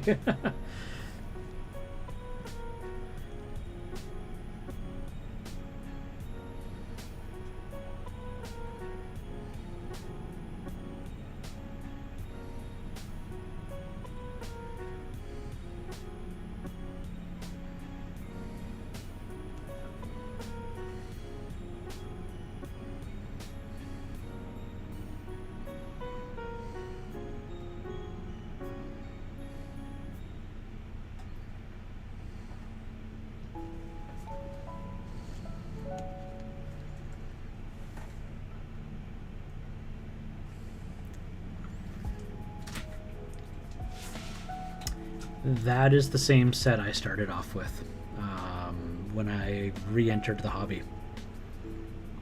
So I took a hiatus for a few years. Sometime after Dark Vengeance came out. And I re-entered it about, I think, 4 years ago, maybe. And all my paints had dried up, so I had to get new ones. So I was like, Army Painter, that sounds cool. Yeah, and it was like on a Boxing Day sale, and it was not necessarily a cheap set, but it was like 30% off, or maybe it was 15% off. I can't remember. So you know, that was how I got into Army Painter. I tried out their stuff. there were things I didn't like. I've learned better that it was mostly just me not using the paints adequately. And now I'm kind of like, I would give Army Painter another shot. Just need to get a Vortex machine. Now, that being said, you probably shouldn't require to have a Vortex machine to be able to use a paint. That's valid. And you know what? I could probably use it without it. But I don't want to destroy my shoulder and elbow joints, shaking it all the time. Got an email saying your package has been delayed. Yep, that happens.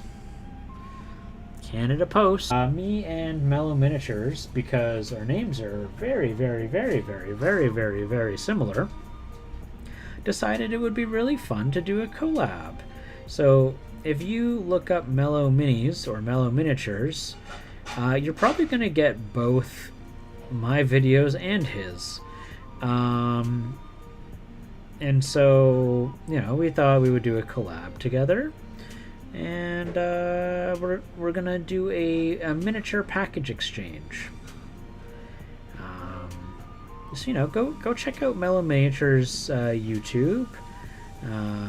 Mellow Miniatures is, you know, still quite new. I'm still quite new. And there'll be a YouTube video that'll be featuring me, and there'll be a stream featuring him.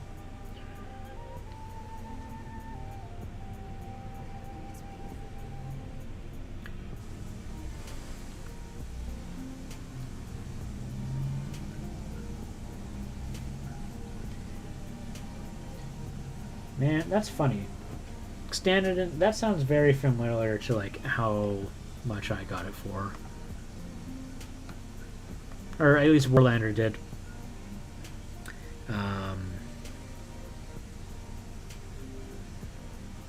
So I ordered through Board Game Bliss because they had a Christmas sale.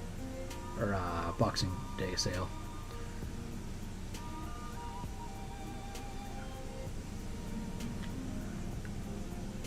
Yeah.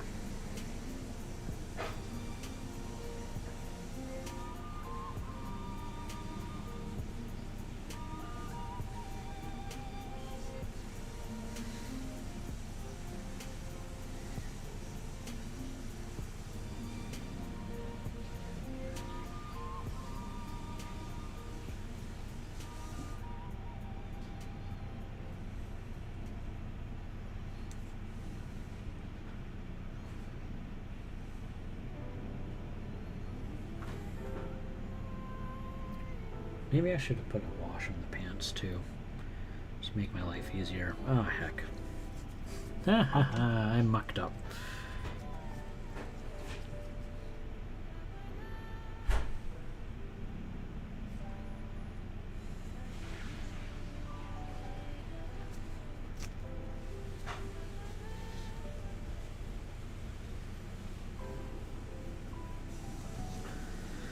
Game Castle is the U.S. in the U.S. hooked me up directly through Army Painter. What? Man, Warlander, you got all these cool deals. All these cool hookups.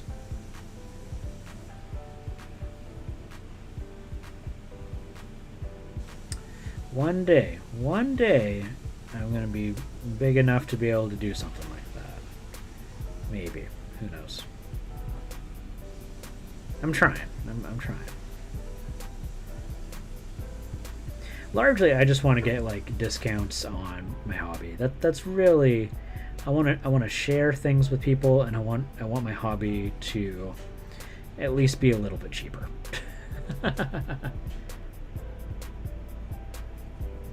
I've been tempted by it before, but I don't got the moolah. Well, I traded painting for some pieces for a friend, for paint box and some brushes. Traded painting some pieces. Oh, nice.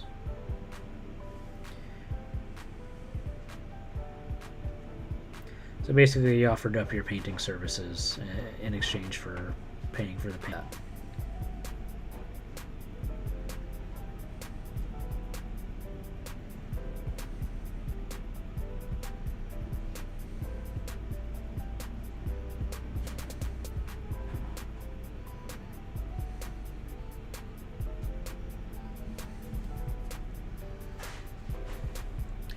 I agree. I agree. If you ever need something, let me know. I not only know people, but I can rather swing with a deal with someone I know. I can find best deal possible, especially since you and Maple are up Skiddo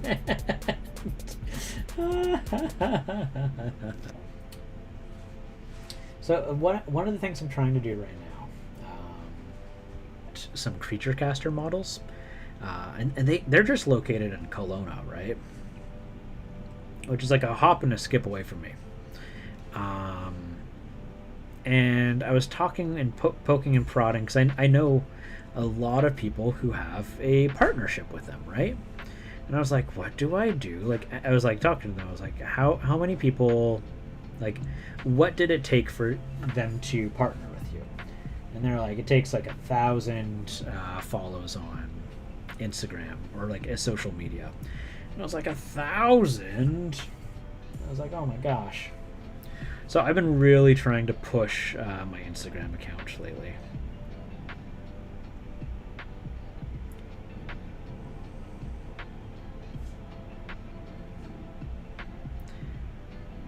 Because again, really, I want the hobby to be just...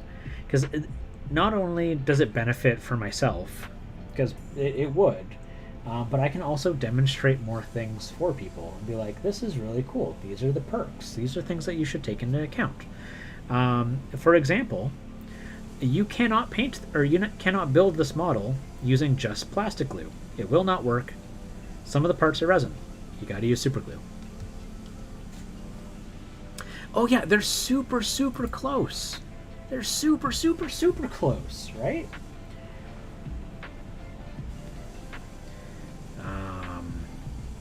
So yeah, no.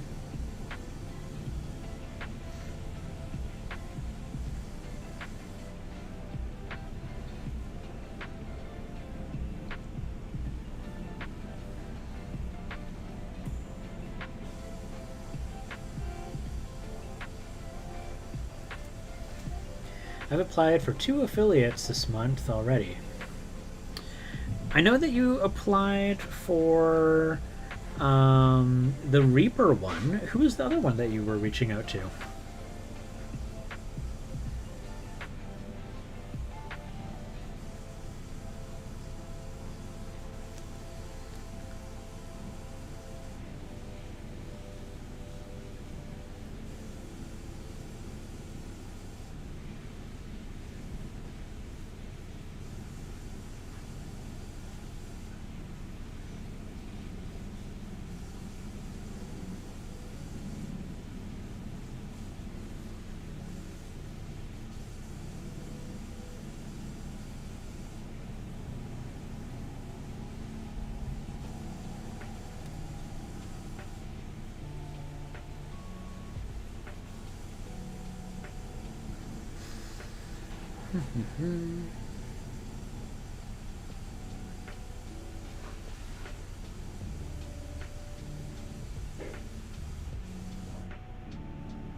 Held off on Reaper.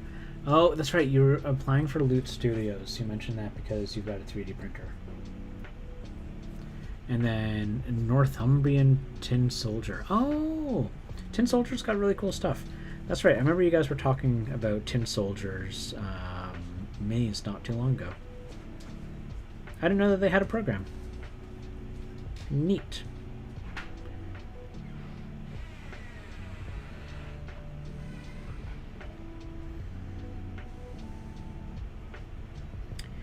I was asked if I wanted one of my paint jobs to be the promo art for somebody's minis, because I painted their minis, and I haven't taken it yet because I want to touch it up,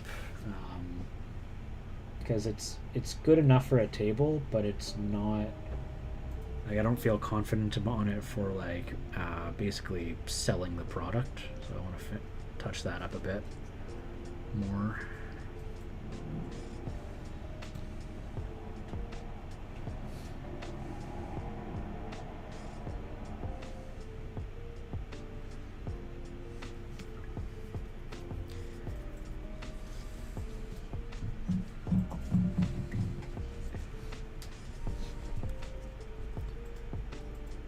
Okay, so I got that one, I got that one, I got that one. Okay, cool.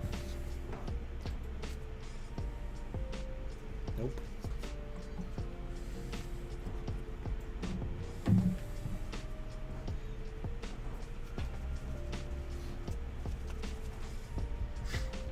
Oh, that's right. I need to put on some off-white.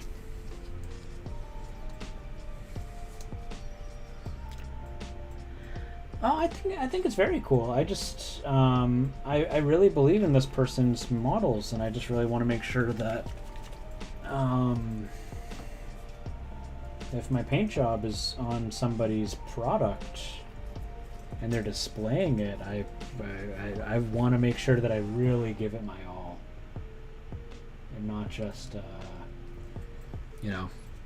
4 hours in your Dunskies.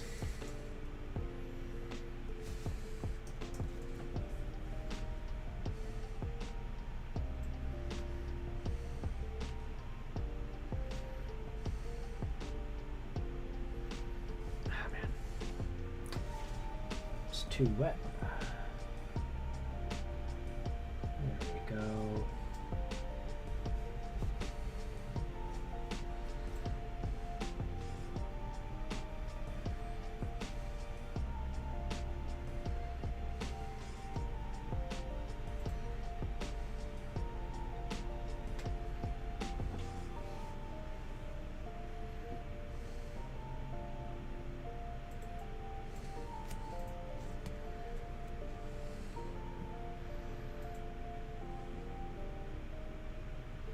Oh, really? Oh, man. I mean, I know that you paint some of the smaller stuff, but I think I spent something like 20 hours on most of my bigger ones are like 20 hours or more.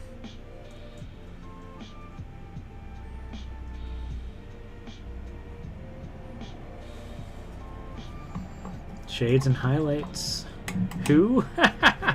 Yes, I have noticed that you usually you base coat and then you call it done. I have noticed it. I was never going to comment on it, though. You should give it a shot.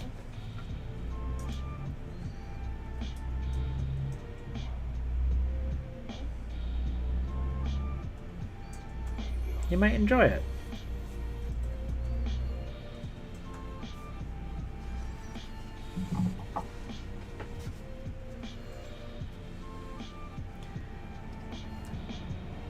Have a good one, Danadin. Bye-bye.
Oh, I got it in the beard. I gotta fix that.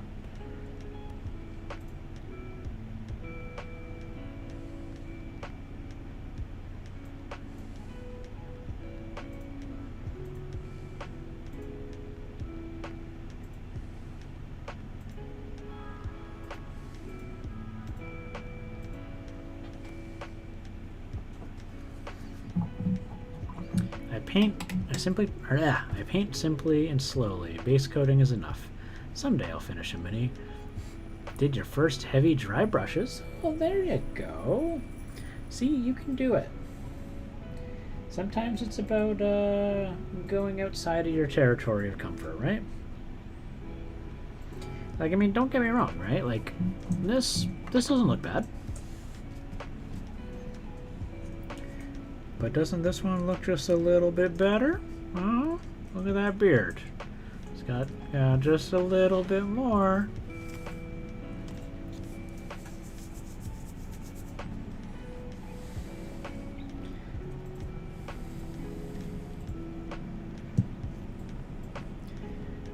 Before I was a speed painter, base coat, wash, highlight, base, done.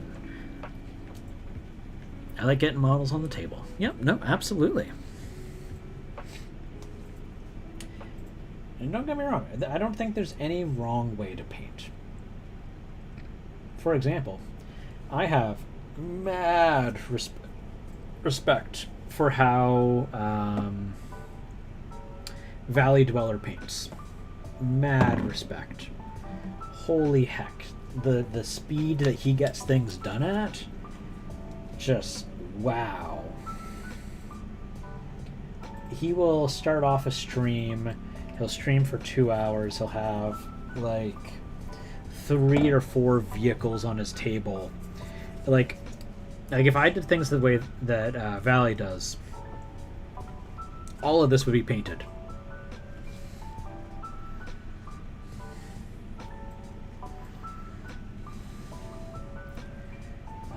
Okay, so I'm gonna do a little thing with you here, Mellow. So I'm gonna tell you, and I'm gonna demonstrate how to get this beard looking a little bit more like this beard. And you know what? I'm gonna make it even more vibrant. So our brush is moist, but it is not, or it's damp. Sorry, but it is not. It's not soaking wet. You know, for those who brush lick, this would be like brush licking consistency.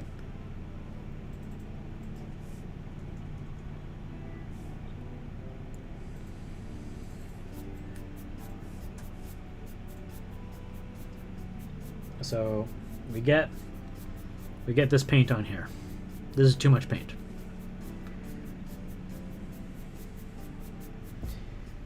Now we got it like this. So this side, good. This side, no bueno. Gotta remove more paint.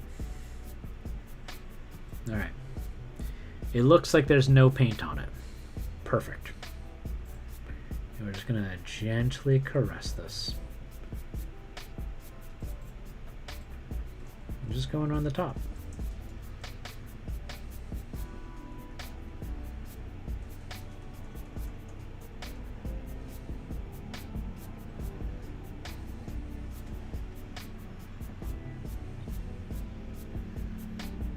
And I agree. I agree up to certain extents with what you said there too, Warlander. I think that people should not feel pressured to have remarkable paintings. I very much think that. I will only say, and hear me out on this, the only reason I'm saying partially is because I don't like tabletop ready as a phrase. This is very finicky.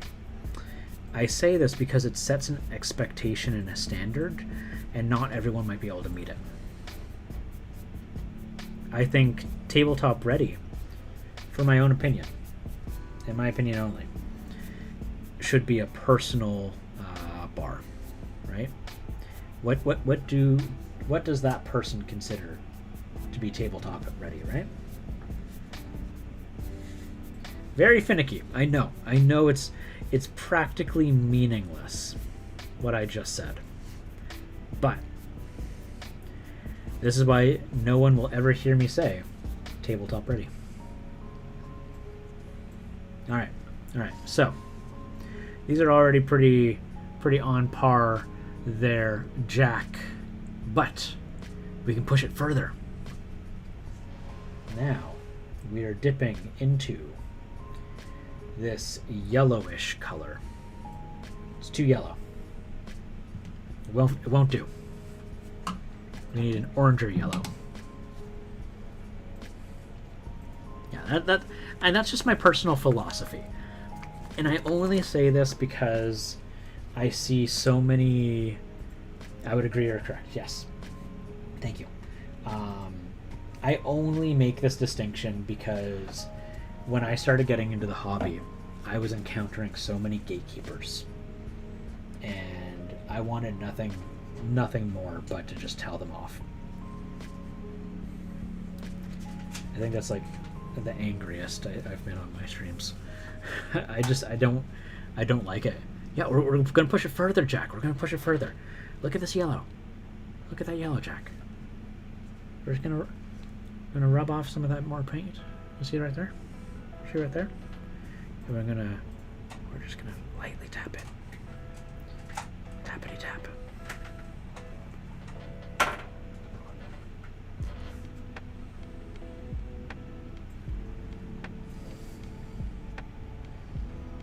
Look at that.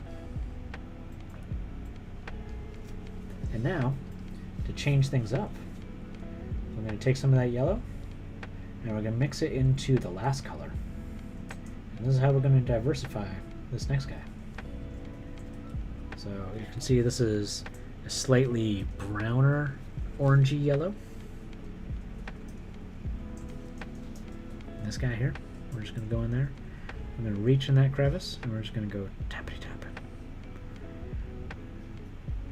I'm going to go in there. I'm going to go tappity tap. And we're good.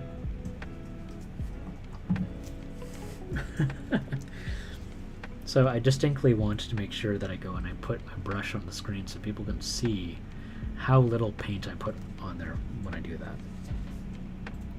So this one, I think I want it to go back a little bit more to brown. I think the yellow is too much. It looks really nice on the screen, but what I'm just going to do here is I'm going back from that color that I put over there. And we're just going to just drag that in. And I ruined it. You see that? I ruined it right there. That's okay. We ruined nothing. What I'm going to do here, we're going to take some strong tone. Now we are not even going to. Now I'm going to put it on the palette. Look at this. Boop. We're just going to take it right out of the bottle. Crazy person here.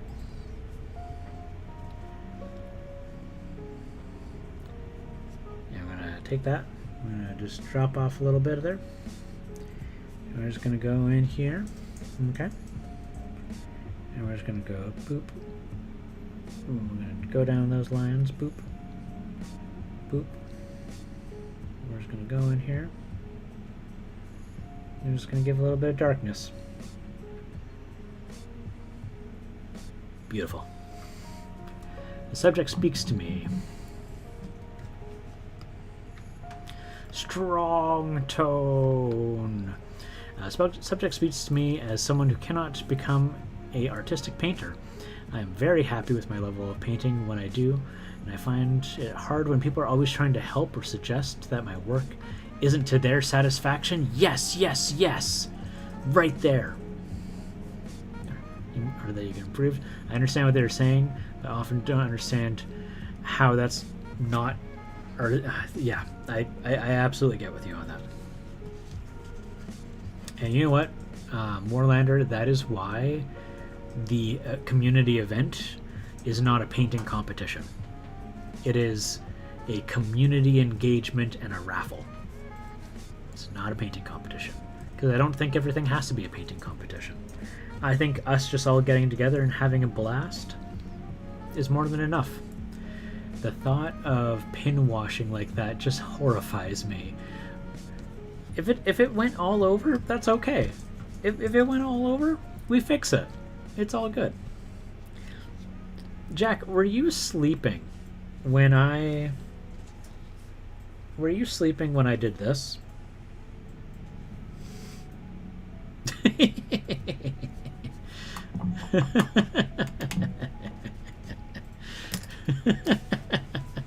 I wonder if he's just going to be horrified.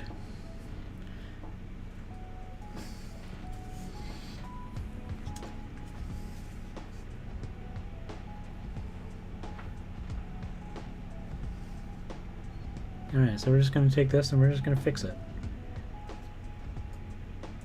Like nothing ever happened. You want to know what we do if we spill all over? We just do that. We make our problems go away.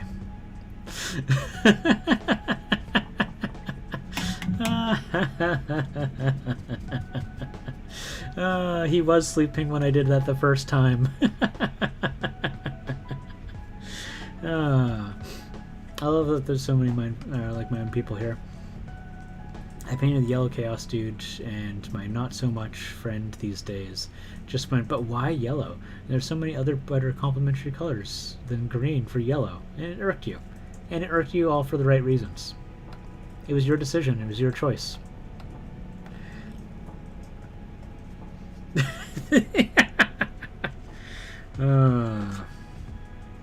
He laughed too. I did. I did, because I want to really drive home the idea that you cannot mess up a miniature with paint.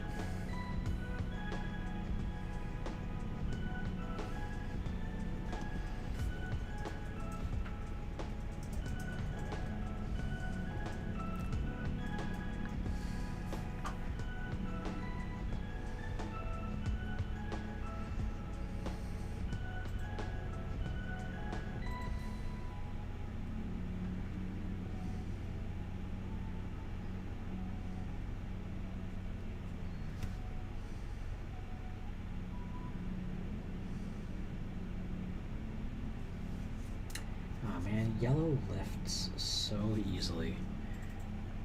I always have the hardest time with yellow because of it. I'll wait for that to dry.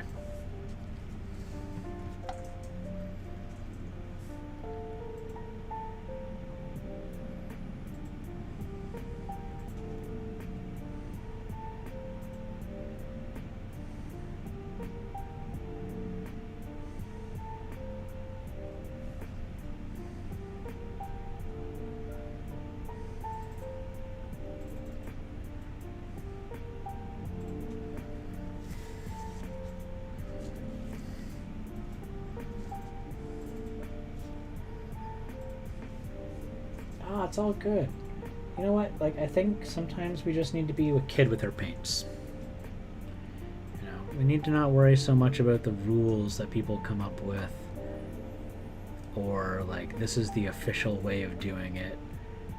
You know. Instead, just have fun.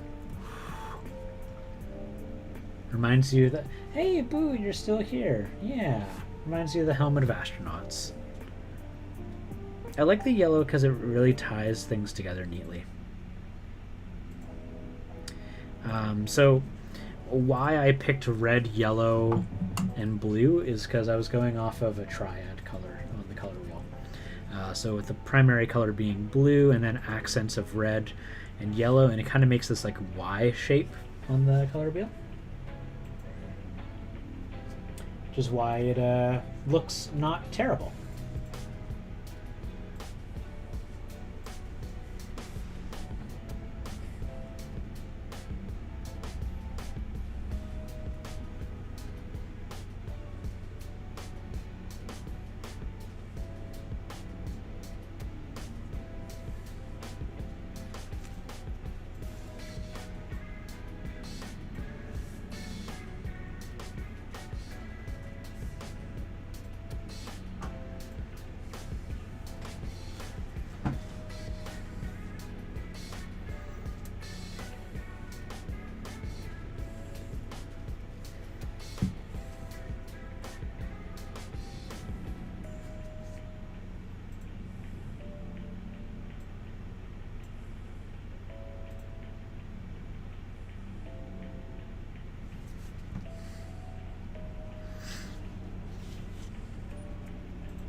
See, I really like this yellow lens, because on these dwarves, it just makes them look like they're too cool. Like, these fellas with the big guns.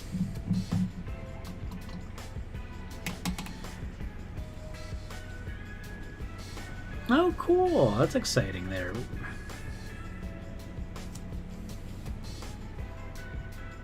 Yeah, Jazz has really been pretty popular with the miniature painting community lately. I mean, he did release a thing, and he's been showing up in minis more often.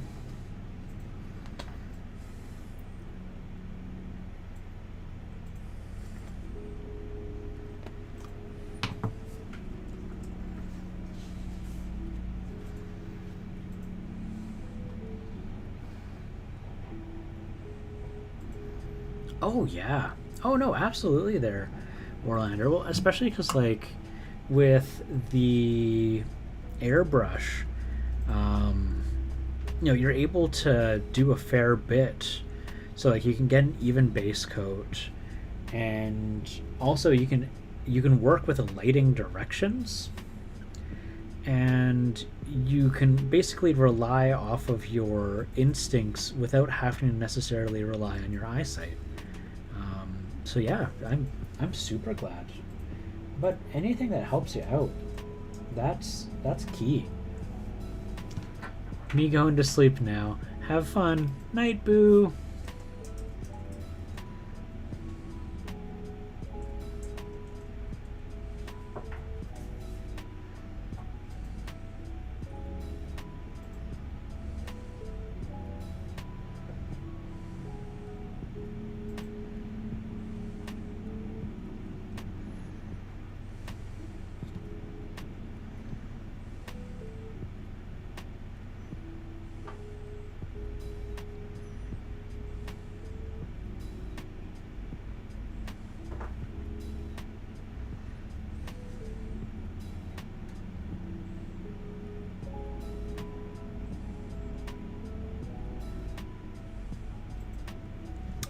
Oh no, that's not good.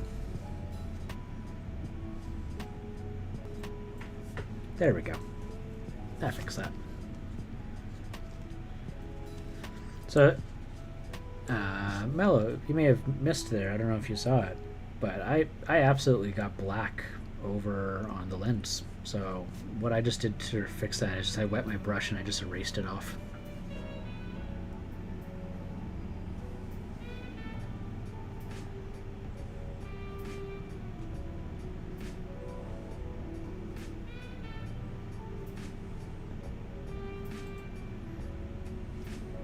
Did it again. But you know what? Instead of erasing it this time, all I did was I just made it, I kept going with the line, and from a distance, no one can tell that I got black on the lens, because it's in a straight line just like the border.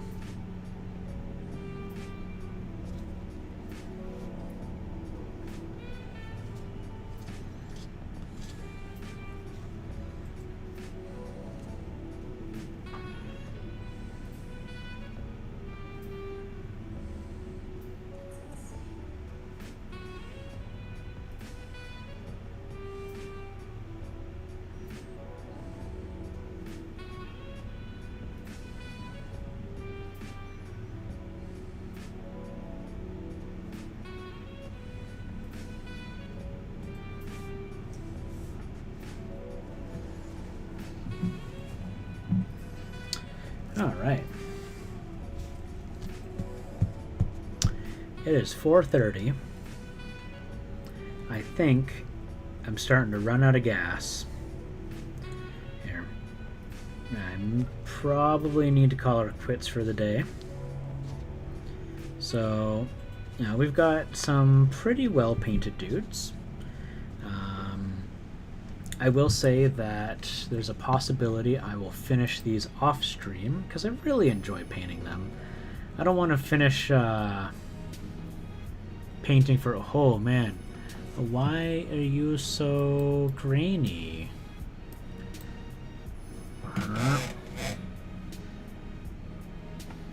probably out of focus too. No, let's fix it here.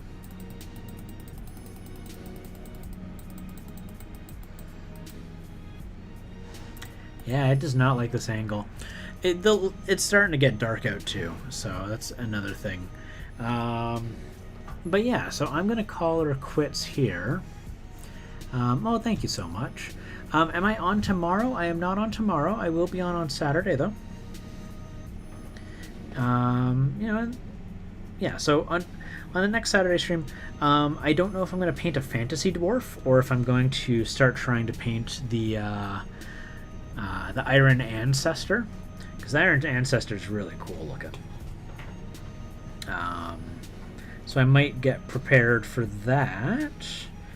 But yeah, that all being said and done, folks, thank you so much for coming and hanging out and watching me paint and, you know, learning things together. It was good. Let's see who else is online. Might be able to do a raid. My pickings are usually pretty slim for raids on these days.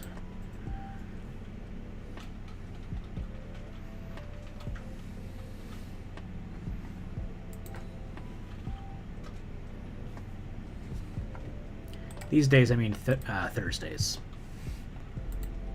But let me see who's live.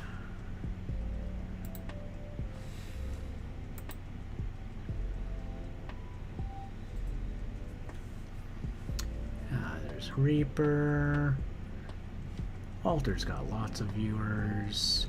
Oh, you know what? Mini Grinder's on. Mini Grinder's really fun. You guys can see a miniature getting designed. He does STL. Whoa, is Kale on? Oh, Kale is on. Yeah, you know we're gonna raid Kale. I've been meaning to join in on her streams. All right, that's okay, Loki. I know it's really late for you, so you have a good night, okay?